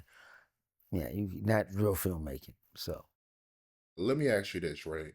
You being an actor, have you ever been offered a role that you was against, that went against what you believe in, your morals? In Hollywood, you get a chance to decide on some roles you want, and to me, I came here to make history, and I got kids at home, so I got 2 sons and a daughter, so I don't take certain roles that's gonna if it's not you know helping my alignment with why I'm in the business. So I play strong black men or a strong male role model. I don't play fags, gays. I don't play no shit selling out. I ain't, that's, some things they put in scripts that it's like, you got to ask, why are we doing this? You know what I'm saying? And I know some roles I've turned down because I ain't kissing no dude on screen. I'm not doing that. I'm not, some things you don't need to do because you can do it a lot more tastefully. You know what I'm saying? And some roles they offer you, they want to see you do this, or lay in bed with a guy. I'm like, no. Because, okay, you take the film Philadelphia with Tom Hanks, you know what I'm saying? Denzel Washington. You know what I'm saying? Now, even though Tom Hanks was gay and he was a lawyer and he had AIDS, but you never saw him in bed. You never saw him, kissing. You never saw him doing anything out of the normal right where, he can go back and be ashamed of it later. You know what I'm saying? And in certain plays with black men, or with men, they want you to do certain things. You got a gay son. He's in love with you're a strong black man, but there's one role. I was a strong black man, accomplished, but my son was in love. He was gay, and he couldn't concentrate because he got out of a relationship with a young white dude and got in another relationship with a young white dude. Now he can't concentrate because he's in love with white dick. I'm like, where's that come from? Where's that? And I was strong. Like, where's that? How you make my son like weak and make me strong? And I don't play shit like that. You know what I mean? Because none of my sons would do that. You know what I mean? So certain roles or certain things are written where you got to read through the lines because you want to be on SWAT or you want to be this. But no, I'm not gonna play no weak ass character. So don't call me for that shit. I ain't gonna suck no dick. I ain't playing it. I ain't being in bed. Okay, how funny or how much you paying me? That ain't me. And they're never gonna catch me on camera doing none of that shit. Putting on a dress or doing none of that. Don't call me. And they know that. I don't play them roles. I don't play them characters, and I don't think those characters are, they need to be told to the world. We got a lot of more stories we can tell besides this scene being iconic. And there's something about Hollywood or people that like movies and they want to kind of take a strong male figure and then cheapen him up. You know what I'm saying? With him with a relationship with another man because he was strong, but he had a passionate something. Just and I don't never see why that's an important point in a story. And I ain't playing none of them roles. I'm happy you never took them, man. So they tried you then. Oh yeah, they try you. Yeah, but don't call me about that shit. And if you do call me, I might show up and punch in your face. Is the casting couch real in Hollywood? The casting couch is real everywhere. It ain't just in Hollywood. It's music, it's business, it's politics, it's religion. It's a casting couch. People are going, they're gonna do what they want to for if they got to get there, and if giving up some ass for them, if that's what they want to do anyway, to give what they want to get to. Yeah, that's a choice you make, but that's your soul, that's your spirit, that's what you've cheapened yourself to. And I think, to me, I'm God and everybody's God. You are the generator, the operator, and the destroyer or the designator of what you want to think and how you got to get there. And my way has been working, and ain't been none of that. So you, you can choose whatever thoughts you want in your head. I just choose the ones where I'm gonna be good with my soul. You know what I'm saying? I'm gonna sleep good at night. You know what I'm saying? No, I ain't never messed with over nobody. I never done nothing against my nature and my character or my spirit. You know what I'm saying? That wasn't warranted. Booyah. I feel you on that. But let me ask you, right? What's a role or two that you auditioned for that you wish you would have got? It is some roles that I wish I would have uh, thought more about. But you choose sometimes you get burnt out in this, and and they keep asking you to do certain things, and you're like, I ain't gonna do that. So there's certain roles that I wish I would have got, like Pulp Fiction. But I just didn't look old enough. I read for Sam Jackson role. That role was good, but I was at that time. Because I used to, people knew I can act and they wanted me in films, but I didn't look old enough. And when I got in the room, they was like, "And you short. You need to be." So we thought you were gonna be taller because I come off bigger on screen. So show me the money. You know what I'm saying? With Cuba Gooding, I didn't even go in for that. They just that, and I played football, college ball. They was like, yeah, we want the character to look so tall and huge, and he need to be like 6'3" or 6'1", and I was like, I ain't going in for that because I'm 5'8". Me and Tom Cruise the same size, and they get Cuba Gooding, who's just a little taller, but I mean, they could have worked that shit out. You know what I'm saying? So, but anyway, yes, that's one of them, Pulp Fiction, and and some other roles you get, but I don't think I was old enough, for. You know what I'm saying? Like Malcolm X, I could have been in that, but what Spike Lee was offering at the time, I was like, nigga, please. Come to New York and put myself up and pay and the only thing you give me is bus tokens and food. Okay. Yeah, certain situations you be like, okay, but maybe I should have did it. And then the movie Life. Um, Ted Demme was a friend of mine. We played ball, we smoked weed and kick it. And at the time he was telling me I wanted Martin's part or Eddie Murphy's part. And I was like, hey, Eddie got to be a big act. Who gonna play the side guy? You gonna play the? But at that time he's like, man, just get in the movie. And I was like, whatever. I ain't playing none of the top roles, you know. Yeah, and I passed, and I should have just been in the movie. He said, just come and get in it, and that's a movie that I wish that I wasn't, you know, stroking my own ego and too big to say I wasn't gonna take this role and just showed up and played fun. You know what I mean? But yeah, That's one of the movies I made the bad decision on not to be in. So you could have been in the Malcolm X movie, but he wasn't offering you much.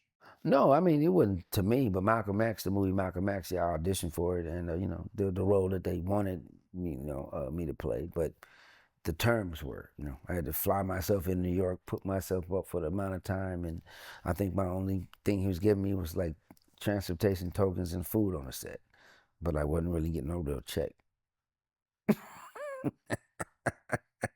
Exactly, right. And then the scene I did, they kind of stole because it's like, like the scene was, the way he wrote the scene, it wasn't written like that. So I came in and did my own little part on how I dressed and came in and then they used that scene in the movie the whole way I did it.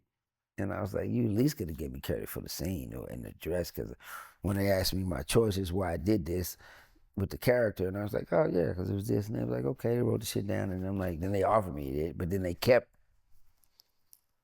what I did, and it was a little quick scene, a little coffee house scene where the dude come in and he just saw Malcolm X do this. I think it was Ben X I was playing, and he saw him do his thing, and he came in. I like my coffee black and all this. It was that scene, and it was that guy. I mean, you know what I'm saying? If sometimes you are who you are, and what I'm saying, people don't respect that. Cool, or you do things for the moment. But at that time, I was like, nah, I'm gonna play myself if I do that. You know what I mean? Man, I was like, nah, dude, you don't. You know what I mean? Come on, stop it. And you know who was at who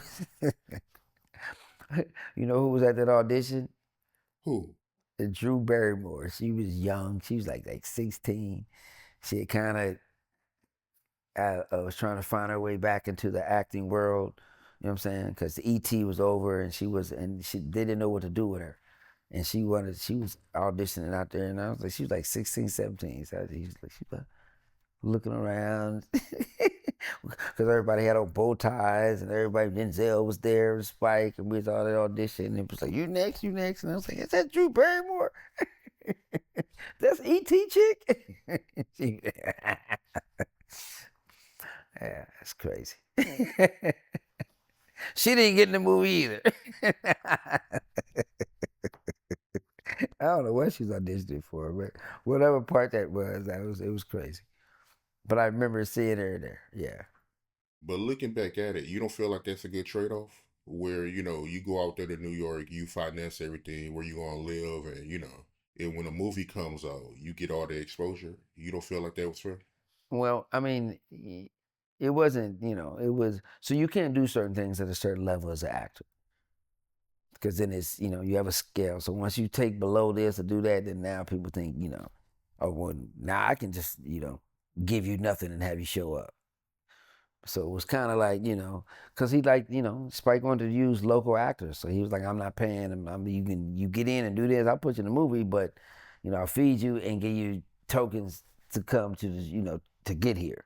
But, basically, yeah, I don't know if I was getting paid like an extra or whatever it was, but whatever it was totally disrespectful. So I've been, I was like, hey, come on, Spike, come on, man. Really? No, but maybe it wasn't him. Maybe it was his people, but, hey. Makes sense. Before we end the interview, I gotta ask you, you and your brother got Torry. Everything good between both of y'all? Yeah, yeah. I mean, there's a myth out there that me and my brother don't get along. Maybe he rides that, but no, I got 5 brothers and sisters, and then I love my brother. I love all my brothers and sisters, and it's the narrative that he wanna, that people keep trying to push sibling rivalry. This brother good, bad, this. He's a little brother, and he says certain things.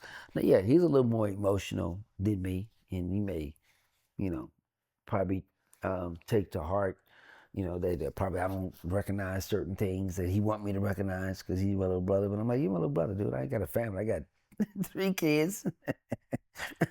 No worry about. I got other 5 brothers and sisters and a whole lot of stuff. So if you want personal attention, you know what I'm saying? I'm 60. What the hell, you still talking about stuff that happened when we were 7 years old or 9 years old or 10 years old. You know what I'm saying? So I mean, maybe that's in his head. He can't get over it. But no, we have no beef. I love my brother. I will kill the world for him, and people know that. And and that's it. So, but some people choose, I think people choose battles, and they choose people to fight or things to, to blame for whatever. And if I'm one of them, big brother or something like that, whatever. You know what I'm saying? But that ain't me. I don't, once, once this day is gone, I'm on to the next one. I ain't tripping off that. I'm blessed to be a part of life. Let's try to stay in alignment for the assignment. That's it. And maybe that hurts people because you don't show that you was affected, by their, what I'm saying, energy. And I'm not. Not if it ain't good. I mean, me going off of what you're saying, it sounds like he wants you to acknowledge, everything that he accomplished. I don't know what the fuck he want me to now. I'm like, I'm proud of him. I'm proud of him. I put you in the game. The fuck you talking about? I put you in the game and I keep you in the game. We talk. You know what I'm saying? I mean, I guess it's. I don't think it's a year been by that I've not made him some money. Like if I can't do nothing, call my brother. He's cheaper.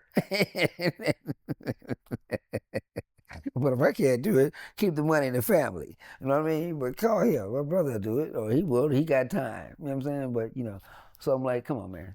Stop it with that.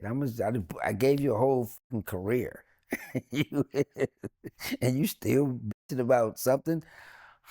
Well, whatever that is, dude. You know what I'm saying? I love you, and I don't accept it because all I do is love. You know what I'm saying? That's it, and not on the P Diddy style. Yes, indeed. Well said, man. Well said. Joe Torry, man. Great interview. Incredible interview, man. Very insightful, informative. Gotta bring you back, man. But before we head out, let the people know what you got going on. Hey, what's up? Well, this is Joe Torry, and in this year of 2026, you can get ready for a whole new wave of entertainment coming from radio 97.5, coming out of Vegas digital.